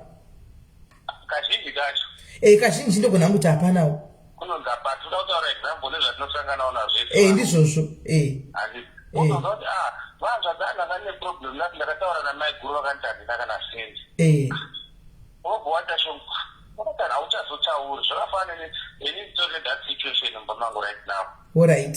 Mai vangu nababa vangu vakashayika. Alright. Vashayika kudaro hatina munhu anogara kuzimbabwe nevana 2 nemudzimai wangu. Nina maafela upenyu hwangu ndokuwasira. Sometimes zvinombooma zvinhu zvinombonaka. So iyo baba vake vakashayika last year. Vashayika last year saka akabhadzoka kuno muna December. Ndokati asiya vana kumusha wana akatorwa nasisi vangu vanogara kuGweru. Ekuda ndikasitaura mani vanhu vanozoziva. Alright. So then zvadaro mudzimai wangu mwana akatanga kuenda kuchikoro this year grade R chichichichi. Kwadiwa mari, tatinawo mari for sure. Ndomba tatumira mari kuti aende kuchikoro zvikanzi hama dzako wakutumira mari mai vangu havatumiri mari but vanogara nomwe mwana mudiki. Hatina mari wani mari akatumira ndiye kutopedzisira zvikanzi pamwe mutotumirane rwese tinasawo zitaura pakutumira chikoro. Saka pafungwa dzadzo kuti nguva yeshe pamwe ndaitumira sista vangu izvokana handina kana sendera ndombovatumirawo. Ndoda kubvunza mira ipapo hanzvadzi havasiri vangu vachifona ndevamwe ava. Ndoda kubvunza imimi mumba menyu panyaya dzemafinances, are you open with one another panyaya dzemaridzi? Munoonesa kuti amai mari yatinayo ndeiyi, saka apa mari iyi takudai, nokuti sometimes chinoita kuti munhu azofungira nechekuti kana mafinances mukamabata paya mune imwe mari yamunonishunira pachininapa pasaidi pekuti mukadzi anenge asingazoti pane mari dziripo hani maona, kana kuti iye mukadzi anoti kana akabatawo mari onofinyira imwe mari yake mubrown mamusingazoti mune mari. Panyaya dzemari apa, how do you do it kumba kwenyu ikoko? Mari yangu mari inogara mukati mo inoandata zvanoita jasinda ndaumbono daiswa sorakati weini usaka mimi muchitoziva kuti zvafamba so zvadai. Saka why would she think kuti muri kupa sisi venyu mari behind her back? Munoona zvinoitika like ndine company yakwata isi company irini ngezvekuti everyday inopinda mari, so sometimes I get paid macash per client mazvaona mari. Saka ndokunofungidzira kuti pamwe ndatora mari ndakutumira sisi vangu izvo kana ndakana sisi vangu vandombotumira, so apedza manje andanga kunoripota kuna nasisa vangu vamwe kuti ndozonzani andipuwe mari achatauri nyaya dzake nedzo chaidzo dzatikugonanira namuchi mumba. So today I get angry because all my relatives vanga vachindiblema ndobva ndakataurira chokwadi chiripo chaicho ndakamutomurekodha mufono mazvona no, don't blame me. Munhu totoneta nenyaya kuti ni vanoti ndokupai mari zvakabva system yangu yakatumira audio tikateta chigroup zvinobva vaita audio matenda takatumira nemukuru ita print out futi kuti ukavakumbira kuti mari dzandakatumira nemazita zvese zvinoti zvinobuda on ndo mandazviita ini print out ndokumbira print out since last year neDC nobva vanditumira ndobva ndaikanda pagroup mazvona masi abva abuda mugroup. Saka chiti vakadzi musangoblema varume.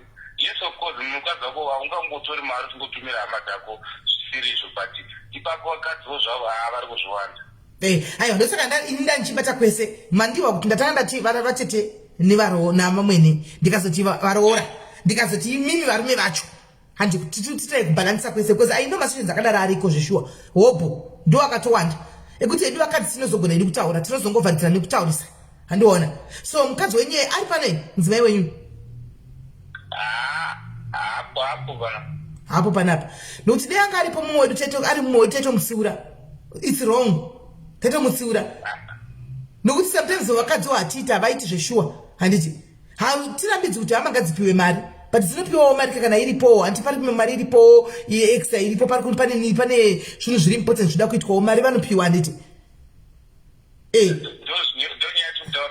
kwavo kumusha ukati nhasati ndaita order inonotumira mai mari una munhu kusekera naku kandaita order inonotumira sisi mari mumba musina mfara mazvaona mari. Aiwa ngatibhalanse, aiwa ngazvibhalanse, tidi kunyeperana ipapo, ngazvibhalanse zvinhu ngazvibhalanse. Kana kwangu kuchiindisiwawo kana kuchiindisiwawo kwangu nekwako ngazvingobhalansa ko naye hanzvadzi madi kuti kubva nhasi mumba kumba kwenyu ikoko mochisawo mutemo semunhu wechirume kuti alright since nyaya dzekuti tikaisira kumari dzinonetsa musi watinoti tikuda kutumira mari handika let's say maybe pane $100 tikuda kutumira mari musame day inopongokiritwa maorder 2 inoenda kune inoenda kutapedza. No sister mutitombodzisema masista dzangu ndomapa mari kana kumbira rubatiro watine mazvona. Aiwa mukadzi wenyu ari selfish, ari selfish. Ndikuti handiseiwo kutumira mari kumwana usingatumiri kuna mai vangu. Ari selfish. Ndianga ari pano chakutomutsiura. Mwana wangu aende kuchikoro. Ndinati pana $100 kuchikoro $20. Aiwa. Ende kwa mai vako ndinote mari.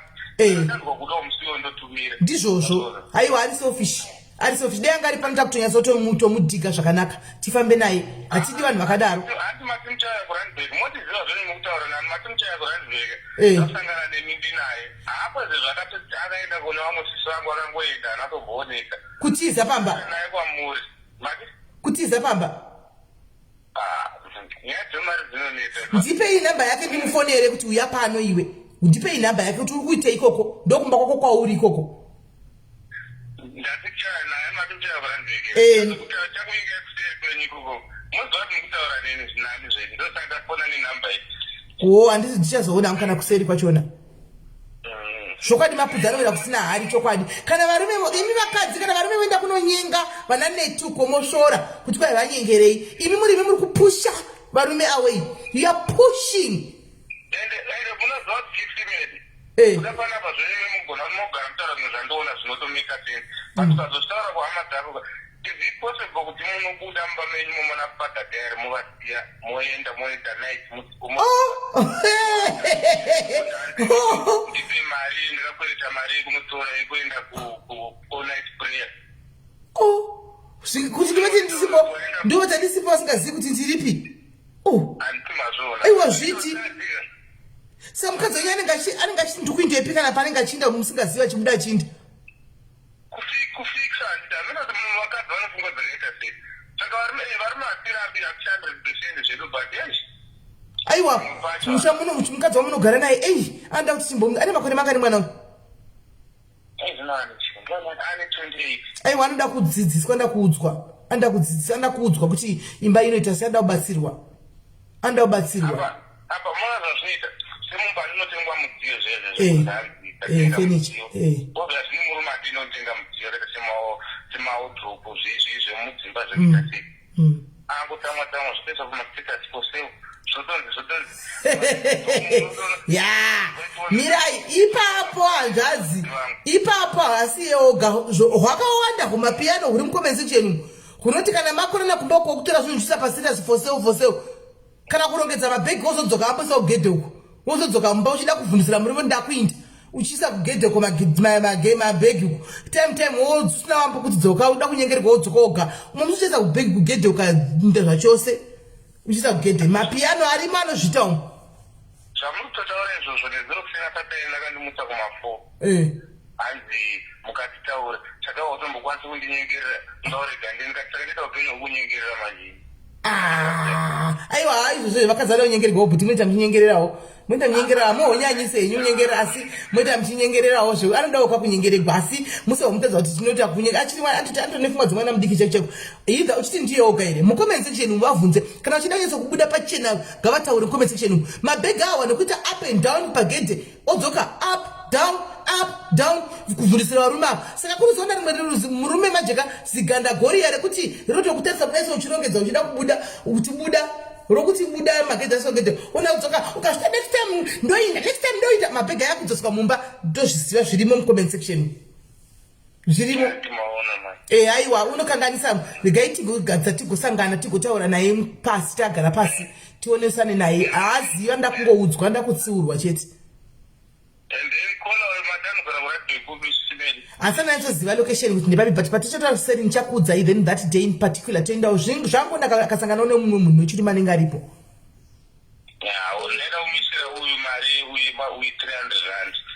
okay ndokupai nhamba dzake kuseri manje muchinjandiraona ndaitesa menyu mungomfuwadhira nhamba yeni nepini nekuti munoisa pangu papa muse mufuwadha nhamba message yacho nepini nechichi ndongomufuwadhira ndakambokuisa yachaitiya iyo iya muri kufona zvewe iyi futi iyoyi iyoyi ndo nhamba ino yangu chacha yamutaura ni WhatsApp iyoyi 8084 yamukutaura ndeipa malive chat aiwa alright chega itigotaura nemuningi nodede ndosaka tiripo toda kutoti tidzimise isi dzimba imani mukadzoni munomuda ende hamuna girlfriend ta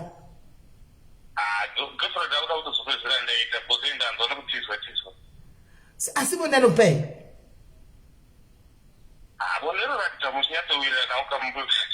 ainobondirodakidza muchiwira namba plus mbawo makagutawo bondirodakidza machiwira namba makaguta saka makatopera mafeeling aiwa tozvigadzirisa todzosa mafeelings back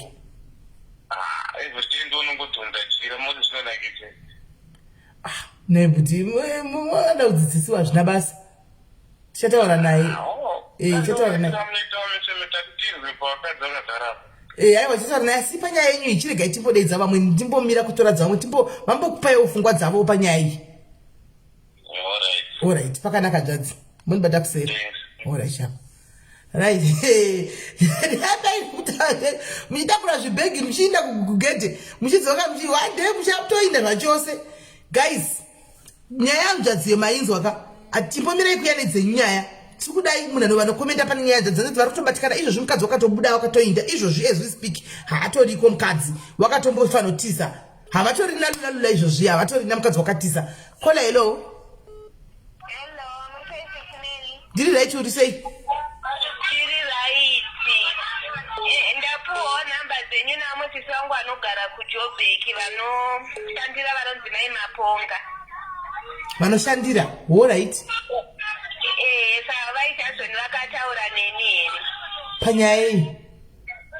Ndogara kuSunrise kuextension 10. Nyaya yekushayikirwa ndizvo. Ndizvozvo. Kune musikana ndandakamirira location yenyu kuti mutizoti munogara papi pacho nokuti handingazositi munogara ipi kuSunrise. Alright, manje location haise kusenda asi ndogara padhuze nepa. Aiwa. Location haiti kusenda kupi? PaSunrise apa. Iti handigoni kusenda uri kufona neairtime wana. Inenge yatopera because Hausi serious. Wona iti handigoni kutumira pin ndokudzidzisa kuti pin notumira location notumira sei uri kuWhatsApp ndokudzidzisa. Usati haiti inoita location kutumira inondotori easy because inongonisvisa pamuri chaipo. Ukati clinic ina ndikuzivi kuSunrise kuti clinic yekuSunrise iri papi asi ukanipa location inondisvitsa pamuri papo. Kuti togara kuzvima new scenes zvemuSunrise. Anditombonyatso kuiziva Sunrise ini. Unogona kupinda mutauni here ndosangana newe mutauni? Ndokwanisa. Zvenguvai? Handizivi manje inini kuti ndokwanisa nguvai. Takati na 2 unogona? Ndokwanisa. Saka iwe ukapinda mutauni unimirira papi na 2 yacho iyoyo? Chero paKFC yekurenki. Alright. Wochivira ipapo na 2 o'clock paKFC yekurenki. Alright, maita basa simeni. Alright, sharp. Hello? Sorry, ndakatsanza phone call yemwanzvadzi angachifona. Mirai. Ndakata call yemwanzvadzi angachifona again on number zacho. Hello? Mamuka sei simeni. Ndamka mamuka sei? Mamukira kupinda mudhadheni mangu nawo. Ndatsika. Matsika ndabashikana ndachitokura kumbotaura nemurume wangu pasi. Mututi aninoda anovhuma here but anoda kumbotaura ndaisazvimezi mune mutemo saka hazvekuatakwa. Muno mutemo kupi kwacho kuno muno SA? Mune mutemo Zimbabwe but togara zvedu kuno SA. Kuno kwakaya kuzodi? Kokubasa? Anoshanda. Akangouya anodzokera? But anoda kushanda ari kuno. Munhu ari muno mutemo? Mune mutemo. Alright, aiwa handizivi. Taura naye tisinzwa kuti haufa. Right, nekuti handozi yacho ivo vanatete vava handizivi kuti vanatete kana vakarambiwa chinoiti. Alright, no problem. Taura naye then we start from there. Then tikataura naye tikabvuma tozozvinzwa vanatete ava tonzwa kuti dambudziko ravo riri papi. Alright, maita basa. Alright, sharp. Nyaya izvi aritonesa naimi. Ko nyaya ritopisa iyi? Hello? Yes. Msemi yai chingodona fone nyama kuti chichikuitika Atingina tocha. Alright. Ndakauzoka panyaya bhodhanda kuva muchitimbo munyaya bhodheda. Inini I don't think kuti mukadzi wari wrong. Alright. Yeah, why? Because pane madzidziro aita mukadzi waachitatoiti akuti mukadzi achiona zvinhu zvachinja. Alright. Atirambe kuti mukadzi anodiwa but pane level yemadiro emukadzi. Izvo kuti mukadzi andoda simba rekutobva pamba kutoenda somewhere. Asina kunge aoneka izvozvo. Munhu akaageka kutunidzwa. Ndakazobvunza kuti why ndichisatunidzwa? Simatunidzirwa ndaipa izvo. I think you get my point. So, ane steering ndiye a locomotive murudumu ndiye anokontrola matloko ake ese. Saka ndianofana kutsvaga zoti munhu uyu achinja maitiro sei uye zvaatanga kuchinja nei. Atimaona. Kana wamboenda netei yese kumukadzi. Ukatanga kuti umupa hafu manje anozvunza kuti waenda kuhafu kwaanani. Haada kutanga uchinyengerwa mai zvavaimbomuita zvachumupa makadhi nepini zvese. So I don't blame mukadzi in problem manje. Baba. Yeah, because kana ari mukadzi wauchi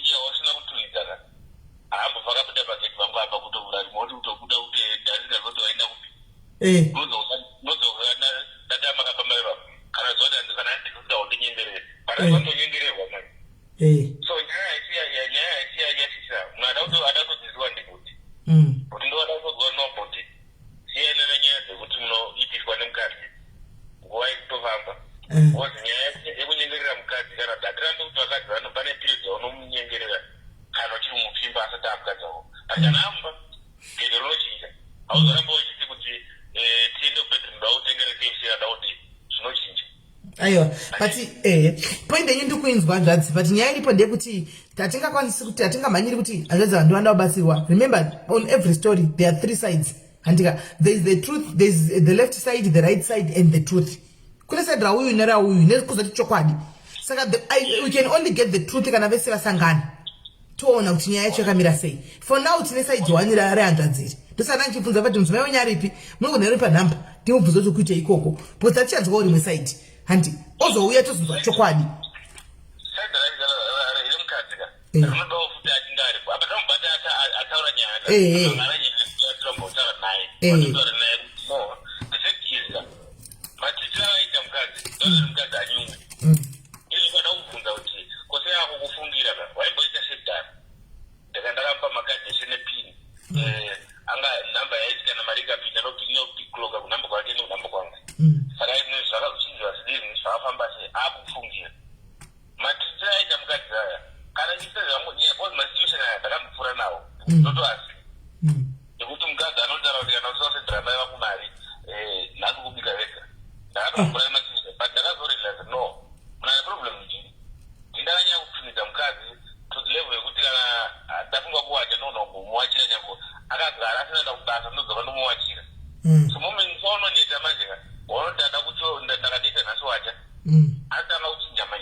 Okay. All right. Okay. No, tukuzwisisa. Right, mazwa hanzvadzi vaya nemwe engo. Hanzi tu hanzvadzi ndo vakatunhidza mukadzi wavo. Saka ndo vane dambudziko ndo vanoda kubatsirwa. Nokuti makagara matunhidza mukadzi kungoti pose pose momanya kudai, monda mukadzi pose pose momanya kudai. Dei mukadzi nyanga asina kutunhidzwa. Kwa ini wangu chero angambori ukabuda gedhe unoona ndatama. Kana kutobuda gedhe unoona ndakachinja mpaka. Saka varipo vakadzi vakatunhidzwa mucomment section.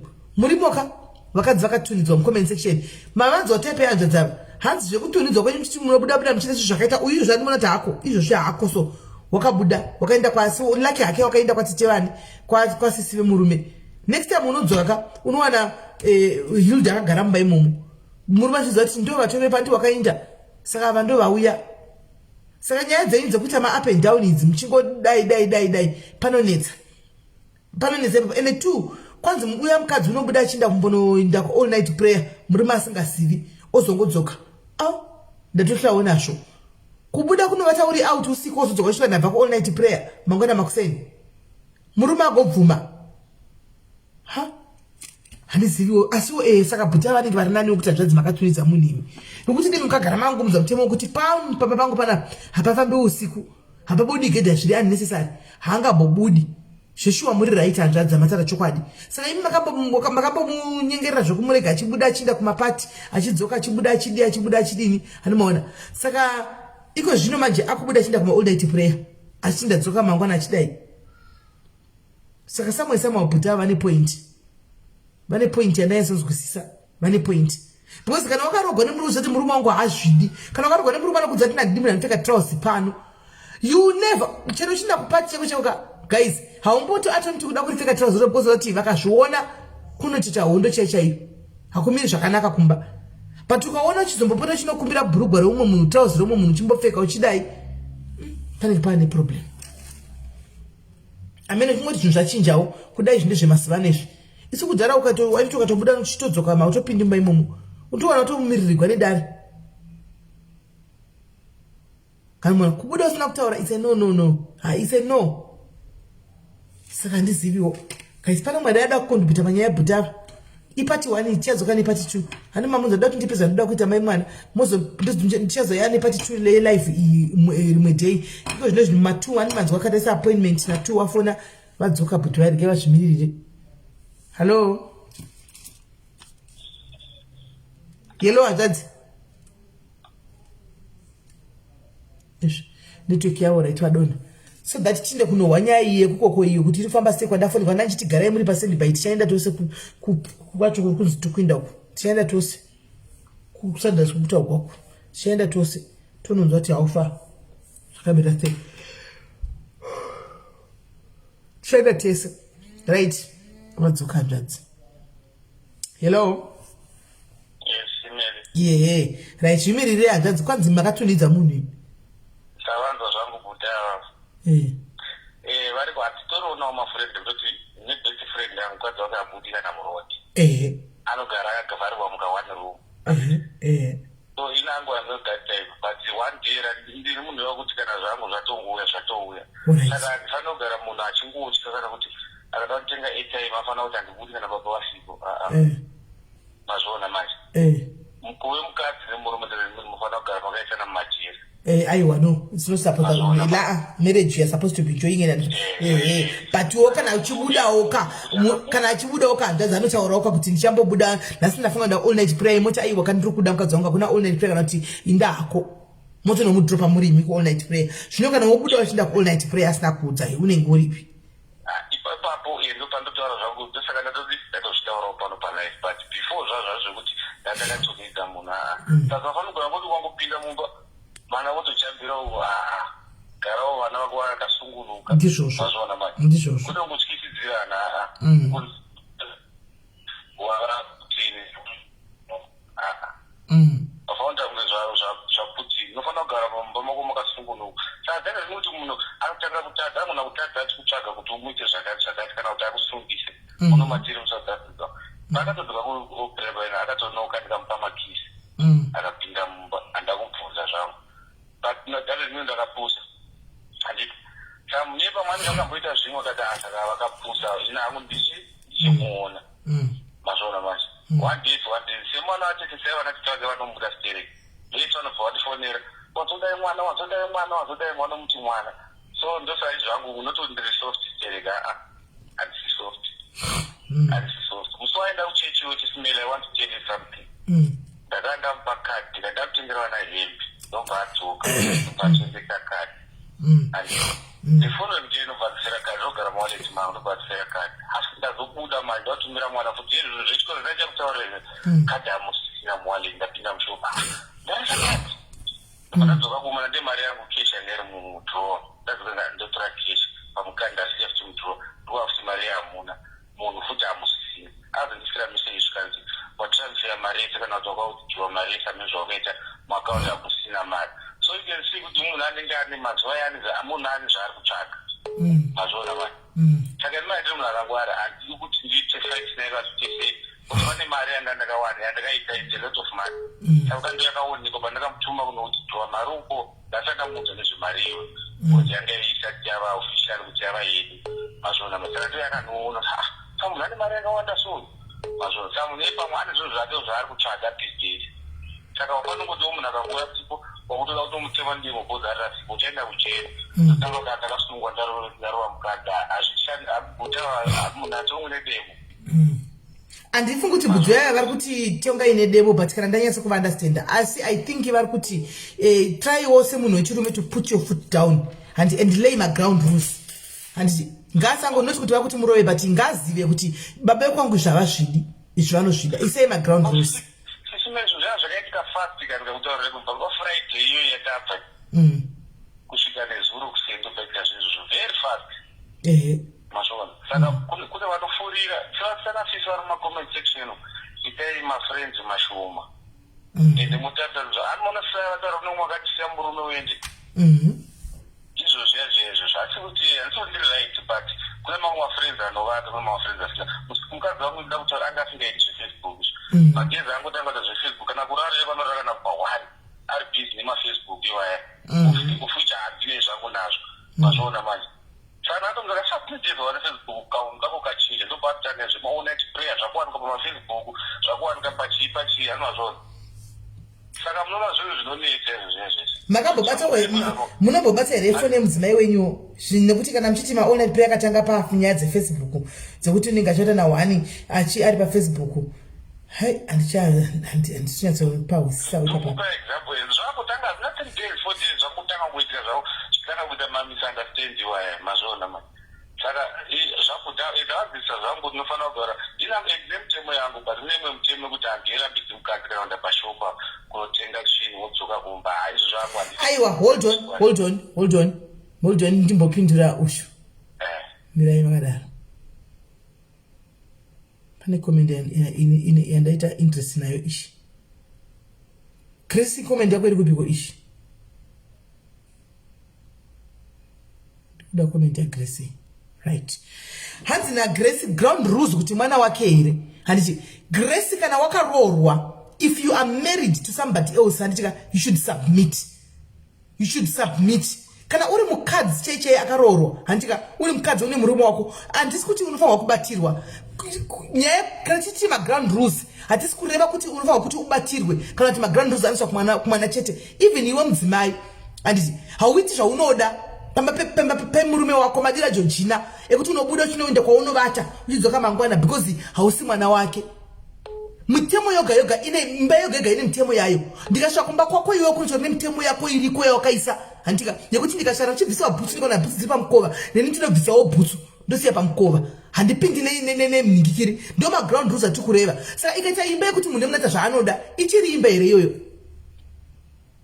ichiri imba here nai Grace ke Grace yekuti munhu wese ada kupinda abuda baba wakada kuyaone girlfriend voyaone girlfriend mbamba vo vapinda muspare mai voyaone boyfriend vo ichiri imba here. Every household ine ma ground rules I now and ekuti baba kana vachimbotaura kuti amai inini handoti comfortable nekuti pano pamba pazare ma friends pachidai. Yes, he can do that. Why can he not do?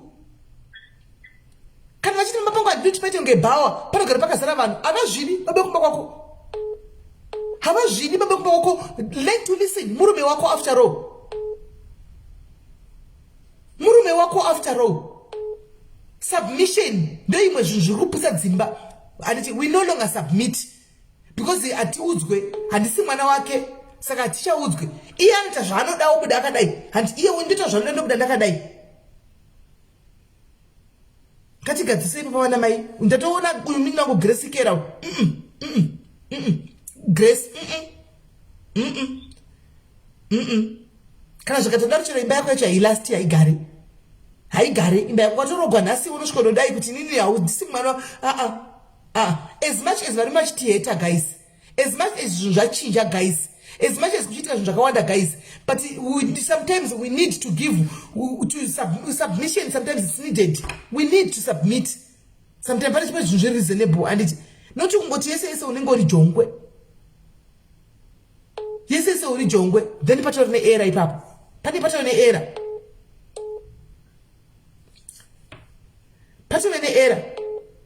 mchaene zvakasiyana tani submission islavery submission ichi handika ndo kufunga kwako handifunga kuti mai vako vanga vari slave iwewo vakanga vasingaiti submission here. Vana mai vedu vaita submission vanga vari maslave here tevouno vachifana nevana baba vedu isu nevarume vavo zvaitofaya kudarika zvazvizvi zvatinotoita mazuva nesu because vaidanana vari mumasubmission imomo. Yanga iri slavery here havanga iri slavery zvimwe zvinhu tikukakasema. That's why muchiona kuti mazuva ano dzimba dzakawanda dziri kuputsika, dzimba dzakawanda dzadzilasti munoronana nhasi next year madivorce marana nenyaya yekuti muri kuda kubatira chirungu pamusoro, munoda kubatira chirungu chamusingazivi pamusoro. Munozati mukadzokera kumabasics ana mai venyu muri kushora muchiti paislavery iyoyi dzimba dzimwe dzinotogara dzinolasta. Handisi kuti garirai abuse mundibatise, handisi kuti mirirai abuse, handisi kuti abuse kwai muri muzoma makanyarara aiwa, but kune mumwe mitemo yaita vana mai vedu cheche yokuti yakagona kumolda dzimba dzakumira dzimba dzakusvikira vapadziswa nerufu vari vese vanafa pasina munhu amborohwa, pasina amboiswa ruoko, pasina ambodi kusvika vapadziswa nerufu vari pamwe chete. Chimwe chinhu choda kubatira pamusoro ichi indangotaurawo munhu ita zvaunoita kana wafunga kuti iwe grand boss mwana wake ita kwako asi pana patipani gospel rakadaro nokuti kune vana vanotora tozvitedza kuti kwanzi ina ndisi utotoudza murume wake nhasi kuti handiudzi zvokuita inini. We don't do that. Aiwa, ma rules they apply kuvarume chete ndipo muri mistaken ipapo. these rules dzemudzimba they don't apply kuvarume chete. Kana chiti marules anti murume nemukadzi muri mavanyama imwe chete. Murume uyu handika mukadzi uyu masangana makurororana mavanyama imwe chete handika muchirorora chinhu chekutanga bamenyu munoita sei. Handi you sit down and discuss and talk. Baba ini nangu I'm not comfortable nemuna neyapamba vana 12. Ndiyo uri kudza murume wako. That's a rule yokusamba mako. And it's a ground yokusamba mako. Baba ini nangu handisi comfortable. Kuti pana mama munoenda 12 o'clock muchibva kwamunenge muchibva. I am not comfortable with that. You are telling your husband zvausinga afariri. And mukadzi baba chikudza kuti amai inangu handisi comfortable nekuti ndiwana everyday imba ichi yakazara vanhu kunge shabhini. Handisi comfortable. Muri kuseta base remba yenyu. And mukusita base remba yenyu baba ina handisi comfortable kuti munongo withdraw mari muchingoita zvamunoda nemusina kundudza. Nachikumbira kuti pamuita every transaction please alert me kuti mari iri mukushandisa chii mari towirirana. Handiti ma rules emba menyai. And it's for both sides. It's both ways. It's both ways. So ameno hajazi muchiripo. And 18. Ndiko shamari dzega naitaura kasidimeni vanagirisa. Ani mazvona muchindawundira mbira mukatapana shamari dzinokupira ende manguva dzokuseka. Mazvona. Saka zvamunyanga iri kuti no fight hit and we don't even encourage fight pano. Atichodiwo zvino fight.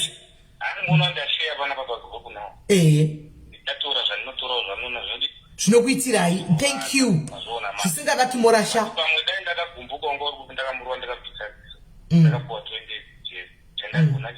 Hapana.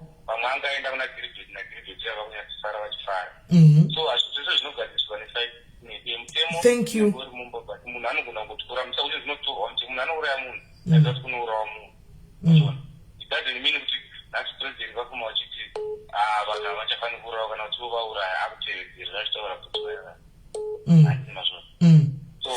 we take things easy, we do not sacrifice.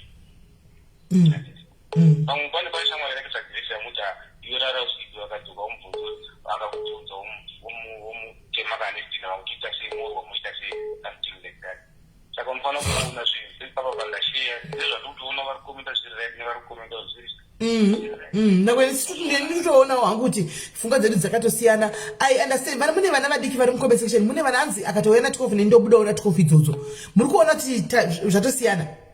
Hameno dzidziso idzi vanodziwana piwa hawo kwavanodziwana ine handidzizivi but iso yedu ine hangu pano handidzidzisi munhu ndichidaro kuti murume akatoti na 12 avo svika pamba hanzi nendobuda una 12 akatohurawo nendohurawo ndodziso dzavanenge vachipanana shosho ndiwanikwa here nichipa vana kuti iyo akatohura nevohurawo that message yakadaro haisi message kwayo yandingapa but anyway matsara zvandinakidza zvandada zvokuti zvakanaka zvandaona ndinotora zvandisingafariri ndinosiya. The same applies nevari kutedza comment section umu. Zvakanaka zvamona zvinokubatsira kudzimba dzenyu torai. Zvamaona kuti zvazvindibatsiri zvisvipai. Nokuti mukada kutedzera zvese zviseka munodestroya upenyu hwenyu mugodestroya marriages enyu. Andimaona. Munodestroya upenyu hwenyu mugodestroya marriages enyu. Torai zvakanaka zvamunoona zvinogona kushandira zvakaipa modi mosiya. Antimazvowani. Mukadzi unofana kuti kutanga kumbomurova kana zvakutadzira kuti azive kuti uri baba no mazvino zvinhu zvinotosatotisangana nazvo izvezvo ndagara tiri varume vatoti pazaga kune umwe achakutaura kuti mukadzi anotiwaso kana muchirume kana business profainosori pamuncheti zvimwe uchitora kuzosabati zvachitaura izvezvo vacho kangoti saka shamadzedza kwatatiri chiruka musoro kusadunuku tati murume hakereri upendi watevha iwani wotoenda nazvo kumba mangwana uchavasiya vari mumba iwoyi mazvona panonetsa nyaya idzi dzakadai dziri tricky because umwe nemumwe anenge achiitomirawo nebehavior yake anditi umwe nemumwe ari kutomira nebehavior yake saka just by commenting you can actually see the behavior kuti kumba uku kune problem uku kumba uku mutori neproblem uyu yatori neproblem ushu by commenting you can actually see as much as guys hatisi kuti varume batsirai vakadzi handiti and hatisi kuti varume ngavapinde vakadzi ngavapinzwa majere hanti ninyaya kuti varuda kuti vakupe submission handika zvinhu zvese handika zvinoitwa komiti zvinotaurwa zvinogadziriswa pamunotaura kuti hamungoroorani nhasi motongopinda mumarriage musingazivani motongopinda marriage yotongogara mumba musina kumbotaura kuti chaunofarira chii usingazi chinofarira muwako ndisingafariri muwako. Hakuna zvisika, haisi imba kakandakadaro. Kuti hanzicho isisu mutagara zina Grace ndakarorwa 18 years. Imba yedu haina ground rules, inongori mutual understanding. Yenyu yakaoma imba yoyo Grace, mwari wako itoe zvakanaka, nataka kutoiona nhasi. Hasana mboiona yakungoti mangororana kwamabva uko motongouya mongoti mutual understanding imba yotomira muchongoita mwe nemazvinoita yaanoda akango understandawo kuti baba hauna kwatapamba nhasi ndizvozvo mutual understanding inenge ichingovepowo mangwana rumari wanigwa inyasha asikana wanigwa inyasha makatowana aiwa zviri kufaya ngazvirambe zvakadaro animona but isu chanditopandiroone mutemo wayo pane maground rules andakatosetawo pano andakatovaudza baba wepanapa neava vantu zati ava akati havadi animona nditozviziva ndoreva panapa animona kununha kunoka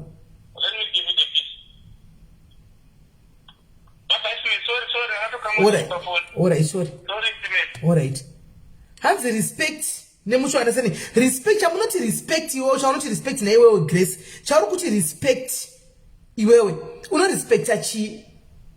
Unorespecta murume wako pachii? Kana asina kurespecta usina kufarira chimwe chinhu iwewe paari unoita sei? Unoita sei? Are you just going to keep quiet wodi yawo hautauri?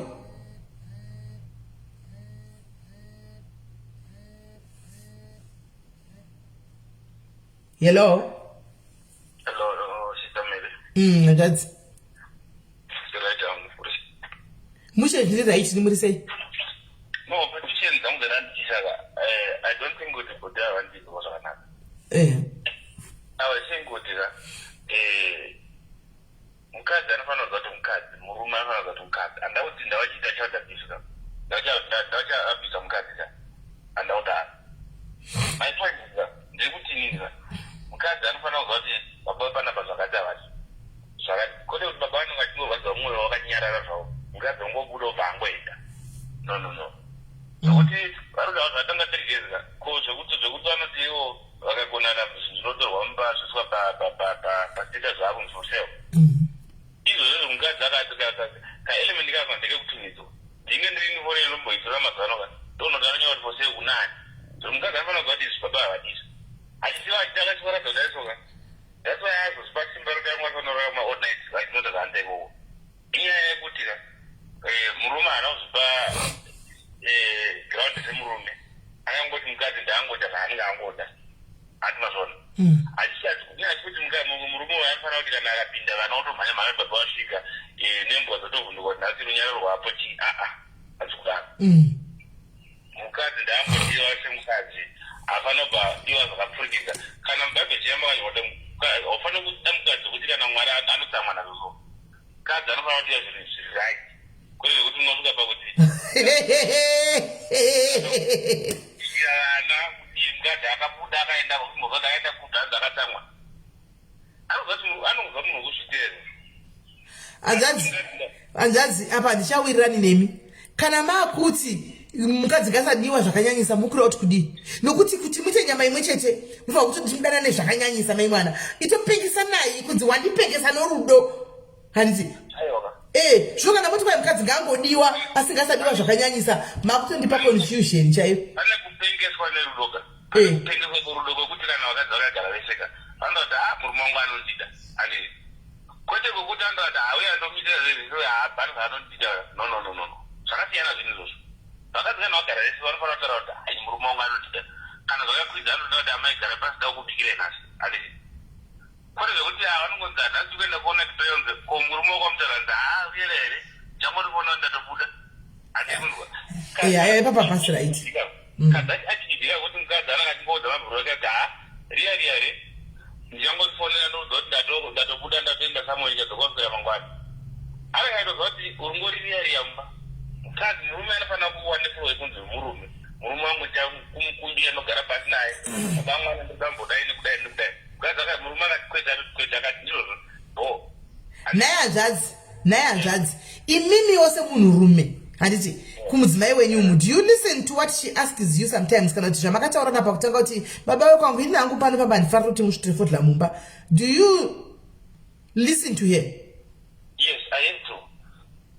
aitu saka panozoona nyama ndikuti ndikazochinja manje mukadzi ananditaura kuti aputire fodya mumba ozongona ndangoputira fodya mumba ndanikati I don't care attitude guy mukadzi manje auzibvunza bvunza kuti sei zvachinja zvakabhuirana pakutanga zvaibhuitirana pakutanga izvozvo murume haafana kuchinja haipapa titose handi masvona so nyaya ipo manje ndeyekuti vakadzi kana vakagara veshe vachitaura nyaya veshe vanofanira kutarirana kuti wangu murume anondida kwete kuti wangu murume haadoriitisa riya no murume izvi mukadzi atomboziva kuti murume zvandabuda izvi murume haasivara nazvo anongoti handiyangubarira ndadzoka futi ndongozosvika dhoo rakavhurwa magedhi rakavhurwa nokuzopinda ndozvandoda ndobuda ini asi kuti mukadzi anofanira kubva apiwa mutemo kutozi pano ukandikasvika usipo ndabva kubasa wakutorwa basa hasi kudaro tinenge kutongera chitororo kutongera pachizano chaipo I think kana hita muconversation ndamuona brachuga torati no asi kuti munhu ndapuwe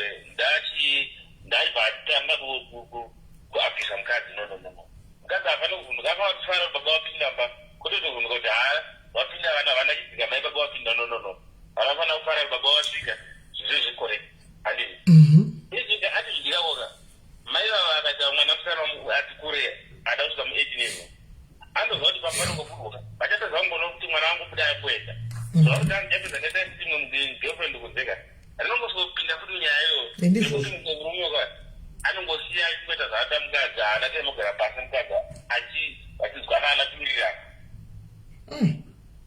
right paita very valid point panapa tagona Cynthia hanzi love respect and good communication ndo inonzi submission haminoti ndokutenda sei Cynthia wapedza masports wapedza masports ndo yanga iri kunzi hanzi izvo ine kaslavery mukati hanimona you love your husband you respect your husband or you respect your wife and good communication with your husband or your wife ndo inonzi submission yacho hadizi submission yamunenge muchifunga vanhu mimi ndeipi submission ndofunga munenge handisi kuzoziva anguti submission yamuri kufungira imimi ndeipi but submission ndofunga yatotaurwa yese in one blanket in an umbrella name na Cynthia you love the person you respect the person you communicate with the person that's submission of which you all love your husbands and wives right respect womunombo respect pamwe respect ndo chokwadi chiripo fact of life handika fact of life vakadzi we don't know always respect ndo chokwadi chiripo tinozombo respect awo pamwe tinozomona kuti wakurasika ndikupiwa respect nokuti uda ndikanya handimona good communication kana uchitaurawo zvakanaka kana uchinditeererawo tichikomunicata zvindoda tichidai so ndo submission ndo submission saka Grace if you were saying that why did you say kuti it's slavery ndo pane question yangu because you say that submission is slavery sort of why would you say that because if it was, that means we are saying the same things we were saying the same thing that means we are saying the same thing submission handika iwo urutaura kuti love respect and good communication anti inda kushandisa one word kuti submission that means you are saying the same thing guys musatuke Grace muconversation just shade zvaari kufunga handiti musamutuke please atikuda zvokutukana tisikutukana panapa hanimona aiwa kana conversation yakaito inobva yavhura futika inobva yauya nepfuti mukubuda love inofanira trust respect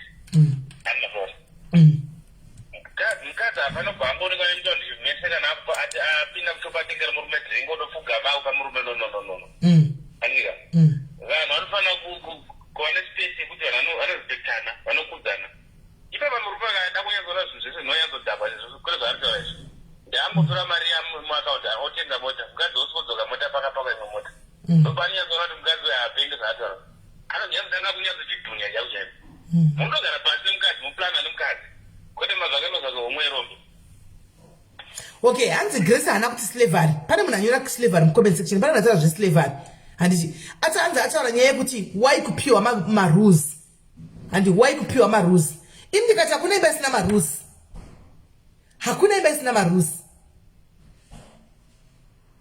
hakuna imba isina marules ndo zvakatotaura inini handi pane munhu ataura zveslavery munhu saka hasi Grace pana somebody but iye ataura nyaya yekuti marules handiti indikati hakuna imba isina marules Animaona. Right.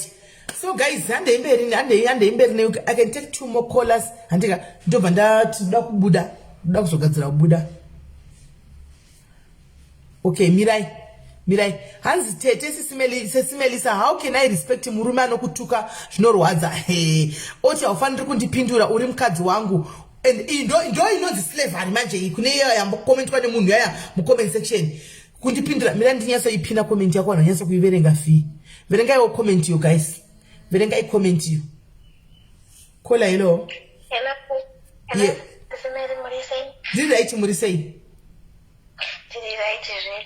I don't go to 3-4 jeti mawi.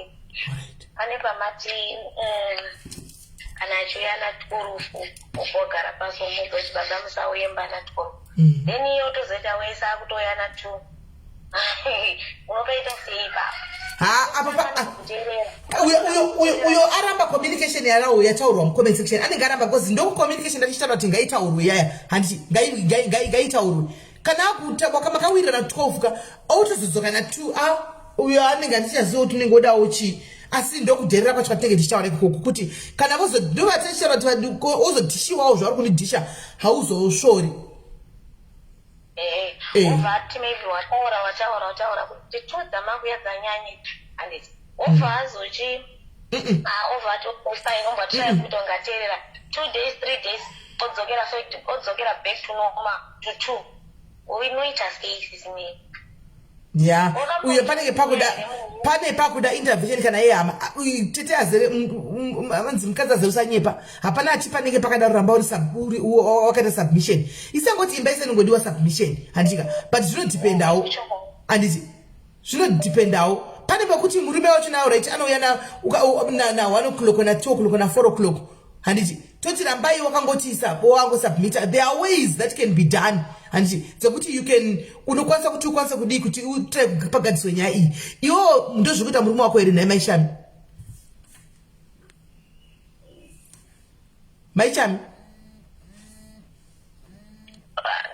vanhu vari kufana direct ndati pane ndozvikuita baba wako kwako here SIS MELLY apa mama mataura zita rangu nandikuda kuti mutaure because makasemba nambasa harisi zita rako iri harisi zita rako izita randakuta makawanda zvokuti vana maishami zvisingatoiti pano hobho makadaro because panitori nevanhu hobho varimo mune hama dzangu dziri mucomment section right now but handisati ndadzisvitsa saka wakufunga kuti uchinda kuhama kapa network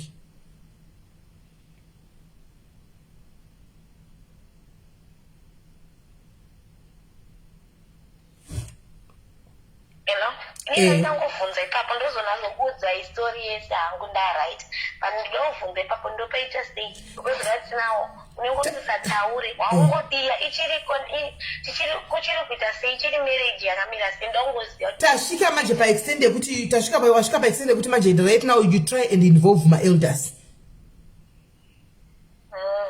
nokuti kana akuuya everyday na 12 na 1 kwakuderera ngachibuda pachena kwakuderera unogona kuya muna 12 one day iri mistake kana kuti unenge uchitora nereason inobatika handiona kuti ndauyaona maybe ndafirwa nemotikari sana zongona kuti regai ndirare pagarage oro pai once maybe kana 6 months time but kana uite yatove nomu yekuti everyday wakuya netime iyoyo kapatari neera hombe chaiyo pane something hatizodi kukudza edu isusu panenge patine something chakutoitika chakuti maybe akuda amaweekend aiwa chikuitika acho chinenge chiripo nei ndichichiziva but inini ndendisina kana ine ndanetsa ndendangoti maybe ndege ndichingo but pakuneta manje pakuti chiri kuitika chiripo kuchiziva iwe mudzimai handika but waneta uchatauri wanyarara manje chiri kuitika ndechekuti manje makore anaya kuri dangerous kuri dangerous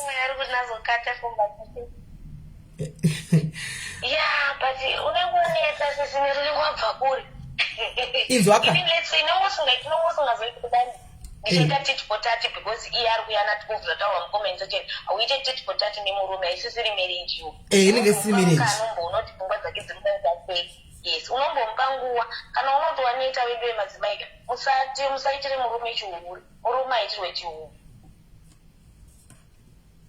murume aitirwe chiure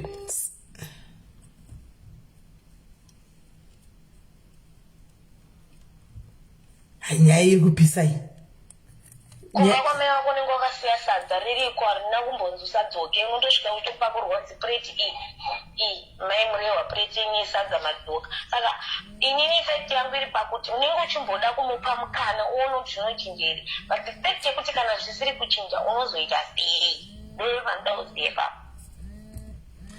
ya isusu ini pakadaro manje ndichanasa kukudza kuti zvakadai zviri kuitika pakadai zvawatoti ukonfirma kuti unoziva kuti ndichikupa solution yekuti iwe chiita zvakadai so aiwa handidi kuzodaro nokuti ndozonzi ndapusa imba yako kana ndadai but iwe watitaura kuti namba wapiwa grace mucomment section imo mudaiona munhu pane munhu anyora namba mucomment section 064895487 handiona saka iwe ukutoziva zviri kuitika wati wakonfirma wega kuti ndikutoziva isite kuti uri kuziva chidai so pakuita sokuti takukudza kuti siya imba yako kana takupusa imba yako handiti ndosaka ndati nini time yekuti uchiinvolva maelders now handika achitaura chokwadi ari kumbodei kana ave nezvimwe zvakuda zvenyuwani obuda pachena then iwewo you decide because decision ndeyako zvikuitikawo kuzviziva involve the elders now nai guys oro ndikunyepa handizivi maybe ndikunyepa kola hello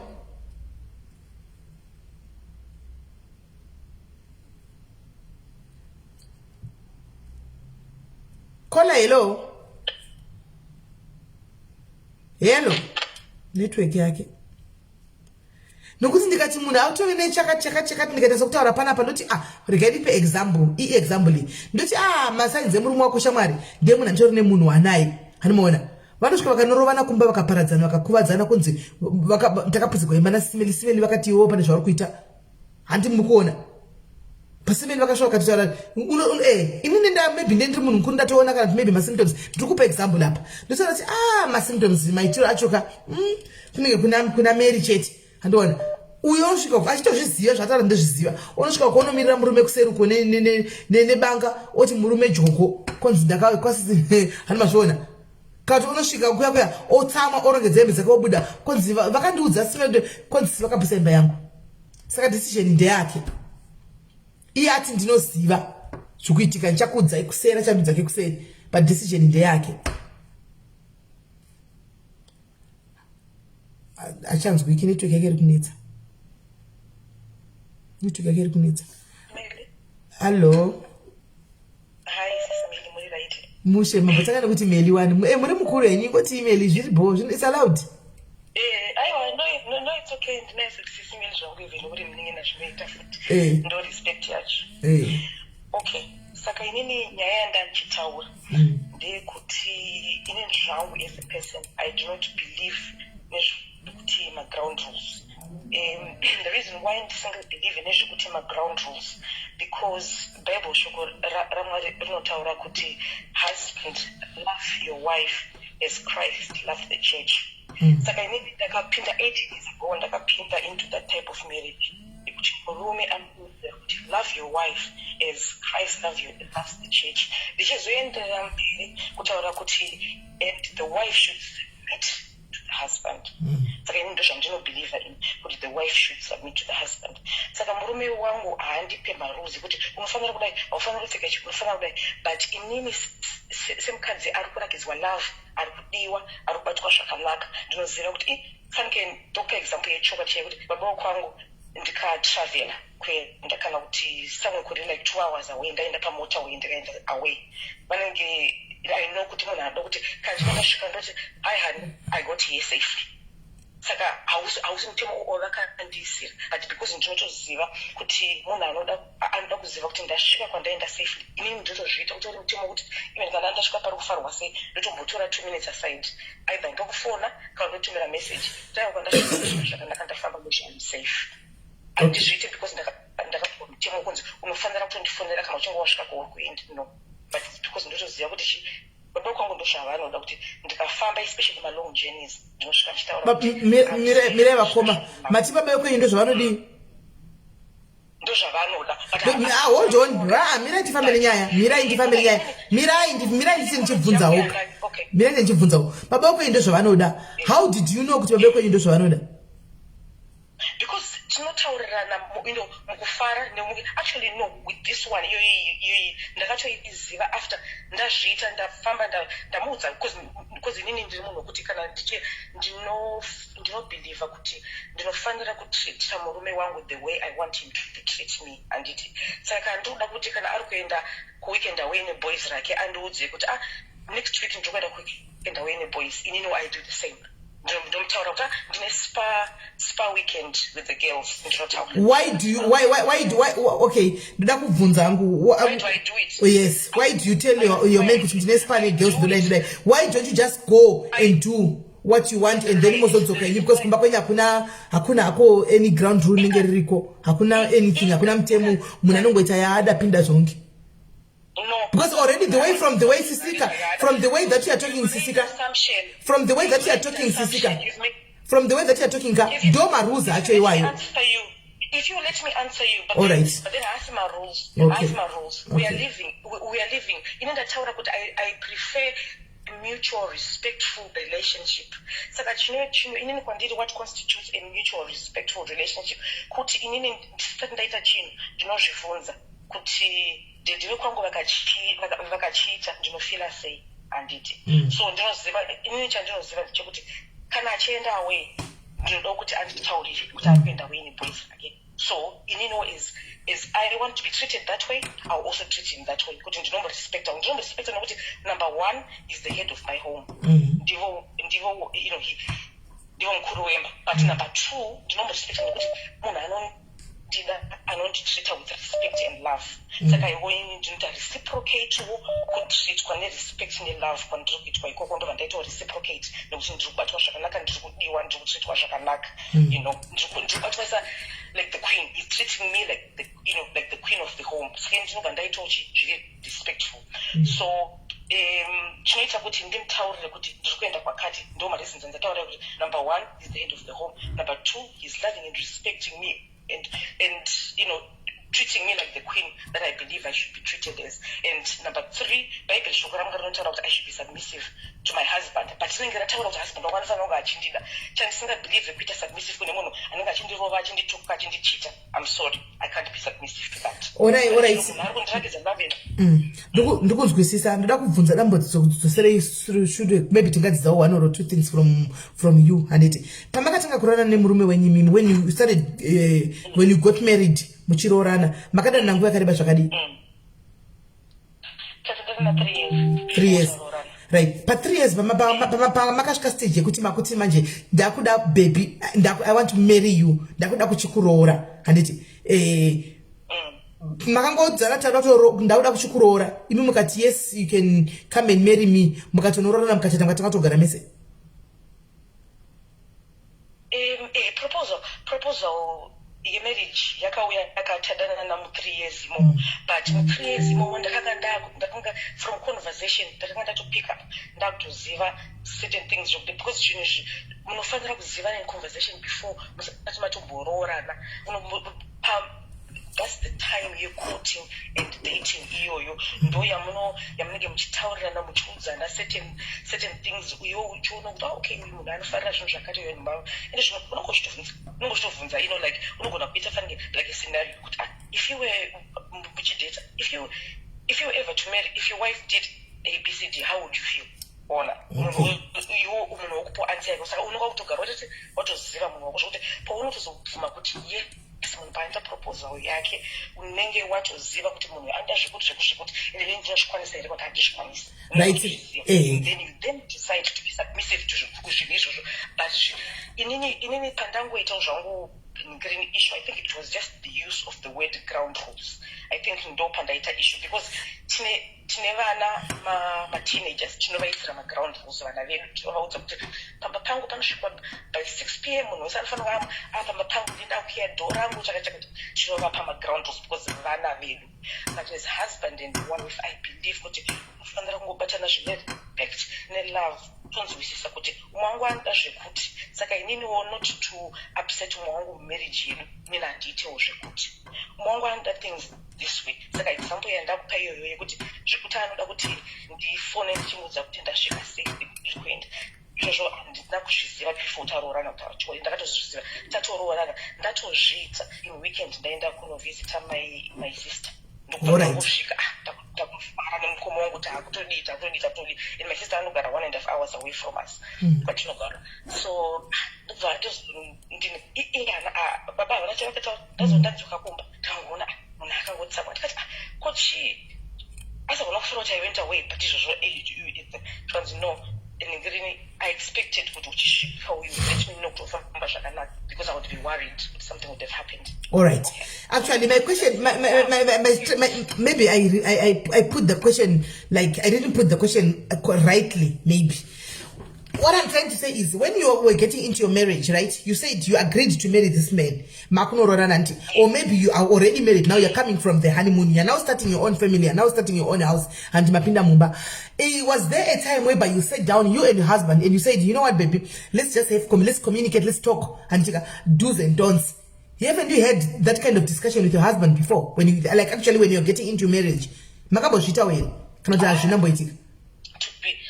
to be honest with you, and ndingati tine specific time yataketa ma do's and don'ts, but like I said to you, kuti during time yedu of dating, ndopatai like ma discussions, chitaura, things like zvokuti munhu unongotaura kuzivana ipapo pakuta, because we were great friends for 3 years. You became great friends zvokuti takanyasosvika pakuzivana kuti so there were sort of unspoken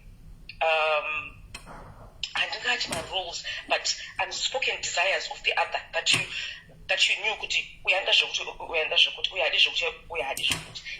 and also I can't say we knew each other perfectly in those 3 years, but within the last 18 years we've also got to continue to know each other, but pasina mutemo inegume because you also mukadzi wangu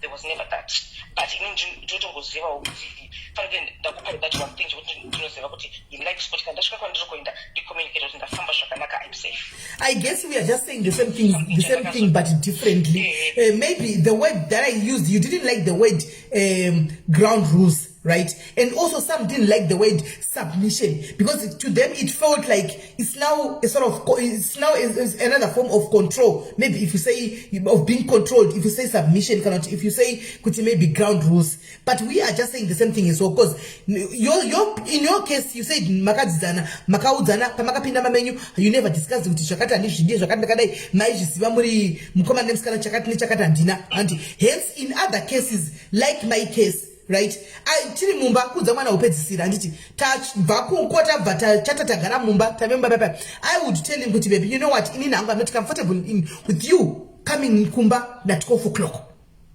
I don't want that. I told him, and it's a fact.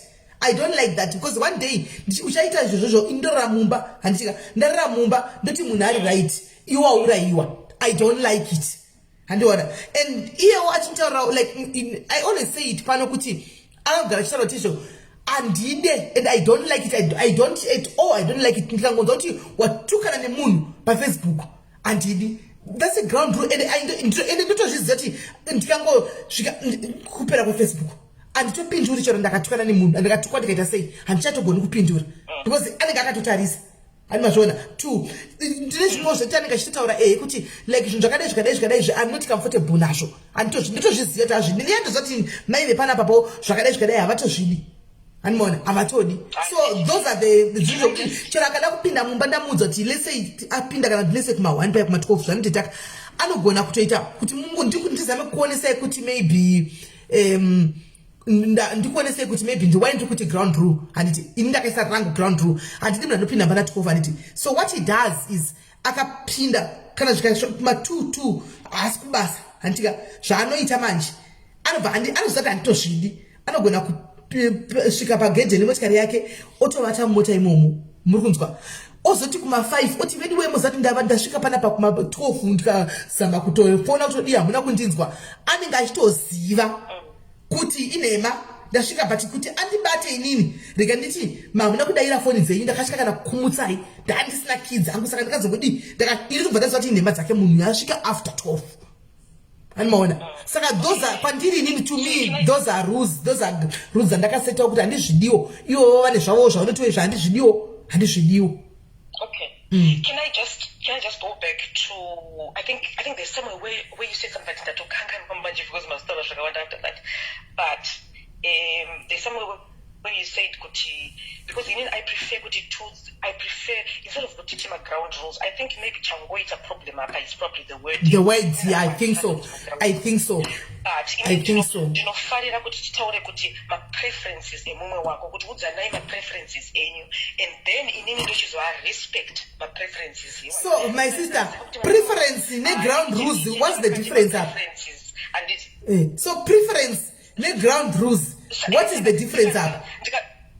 There's a difference because murume wangu ari kuti okay ndogona kupa isi murume wangu ndogona kupa example maybe yemurume womunhu anogona kuti ini hangu handifarire vakadzi vanopfeka matrouse achaura preference yake but haana kuti handidi kukuona wakapfeka trouse zvatosiyana. Those are two different things. Those are two different statements.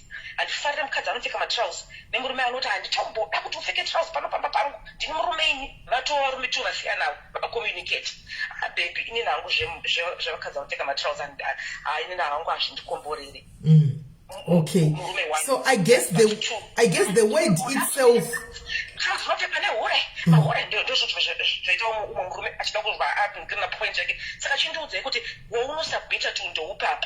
Husband one or husband two. But we are in Angusha because I take my trousers. I didn't complain and this Friday. I did not take a trousers. She don't take a shit for them. She has a cabin and talk about that. Relationship not a pair. Marriage not a pair. The husband number two. But again, I didn't take my trousers. In any husband one, I will submit. Independent on that answer, I sugar point is the word submit. No. I love the word submit. I'm a Christian wife and I love to submit to my husband. But not this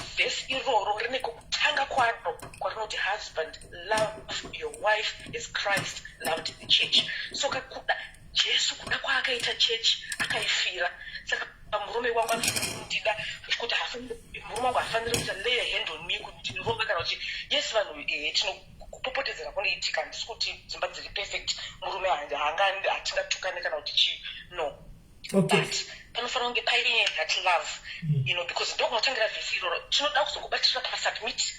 Varume vanoti yes submit but kokutanga kwavasi iwewe are you loving your wife as Christ loved the church? Asi uri kuti submit ndinorida. I love that. It's not a trigger to me. The trigger to me in this whole conversation was ground rules. Okay, so the issue here is with the word. Is with the word ground rules. Otherwise you are saying the same thing. But the issue is the word that we should try and use. I think I read light. So it sounds harsh. And like if we talk of ground rules, it sounds harsh. Maybe I'm laying ground rules, and because I'm laying ground rules, it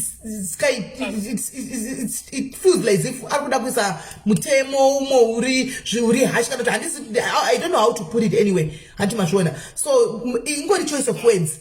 And it's a choice of word. You used the word differently. I used the word differently, but we are all saying it's the same meaning. We are saying the same thing actually. So all right. Yes, I agree. I agree to an extent it's a choice of words, but it's also a choice of how it's done. So I can pay example of how it's done. Kuti mumu wangu akanditi, I do not andifarire chekuti. Kana kuti mumu wangu akanditi, atiti kuti uite chekuti. Those are two different ways it is being done. Okay. No, I hear you. I understand you. It's you mean in a polite way? Yeah, I think it's a polite way. Yeah, she is using a polite way of kuikutura munhu zvineka ungwaru mukati zvineka ka unyararo mukati and one other than the way the ground rules itself rinenge rave nekau command mukati maybe rinenge rave nekau territorial command kana tiningati ka this children. And we've got the right to command our children.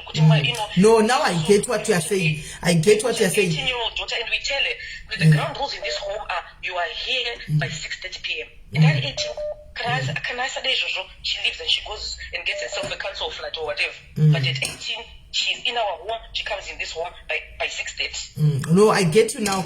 My words do asiyana. My words do atisiyana chete. But zvinhu zvekutaura zvimwe chete hazvo. But vazoshandisawo havo zvine chikristu chakanyanyisa mukati. Ini ndikashandisawo zveganda zvichiganda goria. Handi maona. So hence there's nothing harsh about that. It's just a basic principle. Aiwa kusaidi kwavo ne just quite a few vari comment section. Vaona sekuti zviri wediro riri harsh. Kwati ini kwandiri hangu harina kundishatira bwedhakadhinakira ndaona chakaipa because that's what we do actually. Handimaona. So approach nema rules, anzi approach ne rules zvasiyana. Handichazivo guys, imi makadzisa comment section muzongofigure out iwo, but I heard exactly what she's saying anyway. Handimaona kuti anzi ground rules ngatipei vana kana vakadzi vakura tiri kushandisa ngatirege even if ari ground rules but ngatichandege word kuti ground rules, ngatichandise word kuti preferences. Handimaona. Let's use the word preferences. Handitika rineka kureruka karinako rineka respect karinako pane kuti ground rules. But chireve duchuni chimwe chete. Handimazvona. So aiwa ndakunzwisai vakoma maita basa. Thank you very much for kuti batsirawo nemwe engoso. Aiwa, thank you very much. Pana anzi tine angachi ndituka hake mu comment section kuti hure dodere munhu chi ngandi contact ndimtumirawo mari yelunch anenge ane nzara.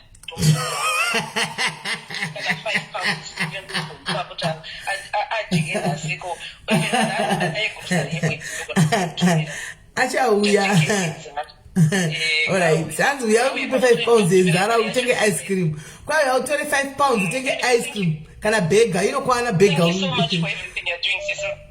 Alright, my sister, thank you for your contribution. Sometimes this kind of debates are needed because they should have understanding. They should have understanding. They should have wisdom. They should have from other people. So this kind of debates, thank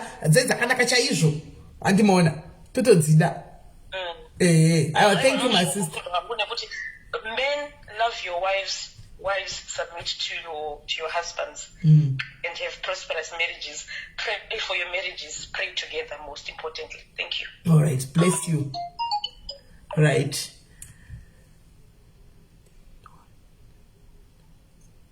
All right. Pakaipa guys. Guys, tell me yangu yakuinda ndauda kuti ndichigeza kandi ndinde kuyakuya. Tenda promise mutsanga nemtown. Saka hii tikudzidza zviri zvichiganda gori yazvo kuna wasingaiti izvozvo vanenge vachiita zvinhu zviri smooth soft what saka tinoiti titomboita kadebate tombokorekitana imomo muchiudzana tichingo but muchitaura chinhu chimwe chete. Handimaona umwe anenge achiti magaro umwe achiti matako. Handimazvona umwe uti wedhire kuti matako hariiti rinonyadzisa shaura kuti magaro but vakutaura chinhu chimwe chete. Handimaona vakutaura chinhu chimwe chete. They are talking about the same thing, but we are kuti matako hariti rinotuka uyoche itaura kuti magaro. Handiona magaro ndo rinoita asi zvinhu zviri zvimwe chete. Handimazvona. So ndo nyaya yanga iripo. So guys, let me go back. This was part 1 of the issue. Hatisati tapedza nenyaya iyi kuti tichiri kuenderera mberi nenyaya navatete muroora tichiudza maexperience edu. Tete muroora vamweni tikufamba nebhora nayo. This was just part 1. Tichauya nepart 2 antika tichienda mberi tichida kana kuti magadziko zvinenge zvangosiyana zvakangodaro anditoona so guys toba saka vanhu vatuka mese ndemopo 5 pounds kumudle most vamchituka ndemopo 5 pounds imudle uku animona ndemopo mamnikiruku ma 5 pounds enyu kumudle hanzi ngaidzoka aiwa kudzoka inodzoka because vanhu vakatoremerwa probably mangwana Thursday amai ningirikiri amai maitanaka vanenge vachida kuya nelife yavo izvi mudzimba izvi zvavo zvechinamwari izvi unless ndikauya makuseni nemanheru kana ndine time zvodhipenda kuti weather yakamira sei. Kana weather yakanaka ndibatiki, kana weather ichidai so aiwa munamata kuti weather irambe yakadai ndobva ndaita time yataita iyo iyi ma 10-11 then tizoita yavo yemanheru vakuda nezviuya nezvechinamwari chavo chiya vakuda kuzotadza ema-new styles avakacreata she's a content creator vakacreata mastyle amanyuwani avachange vachiya nawo vachikutaridzai anditika kuti muzoona kuti zvakafamba sei. Saka tobatana time guys chiregai ndinde uyai manheru please zvemakuseni anzi naimaita nakwana murume here I don't know andizivi I don't know. Sachirega ndinde guys tusangana pa live pa second part takwenda kwa kuyandika stable